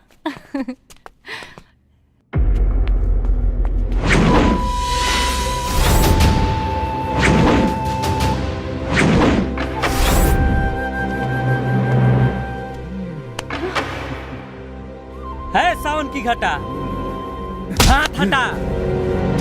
के हुए रे तू? नाम है बरमुंडा स्वामी, काम करीला भस्मासुर के। जेकरा ऊपर हाथ रख देली ना, वो जल के भस्म हो जाला। फिर तोर का औकात पड़े? भूत जब लगे लीलारा, भूत पिशाच सब धरे किनारा।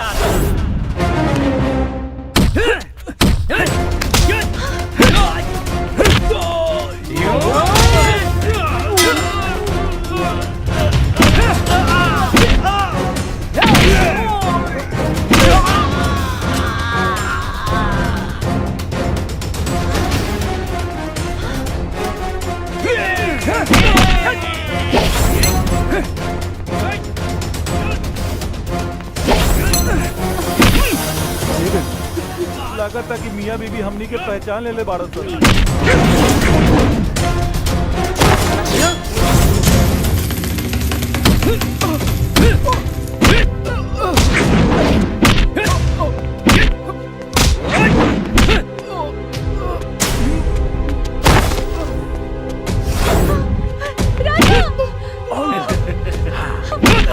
छोड़ दो मेरे राजा की।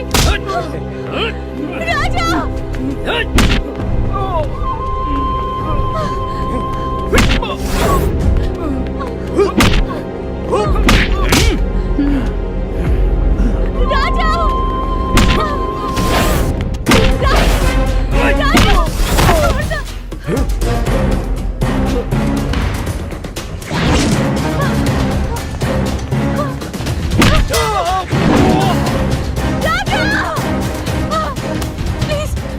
राजा के छोड़ दो, हमरा पति के छोड़ दो।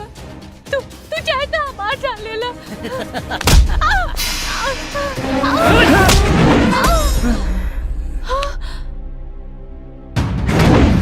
देख कौन हुआ बे? तुर बाप के दामाद, तेरा जीजा हूँ बे।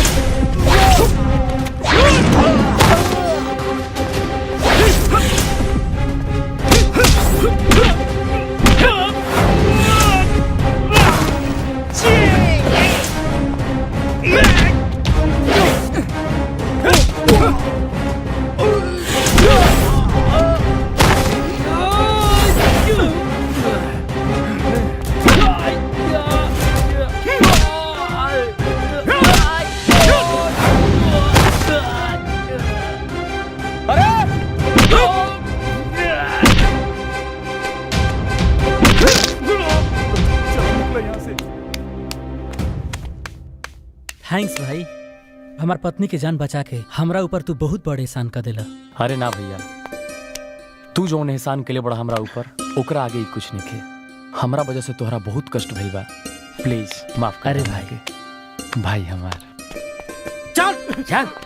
अरे ई दुल्हन के का कइल जा, मार दिहल जा या छोड़ दिहल जा या पुलिस के दे दिहल जा।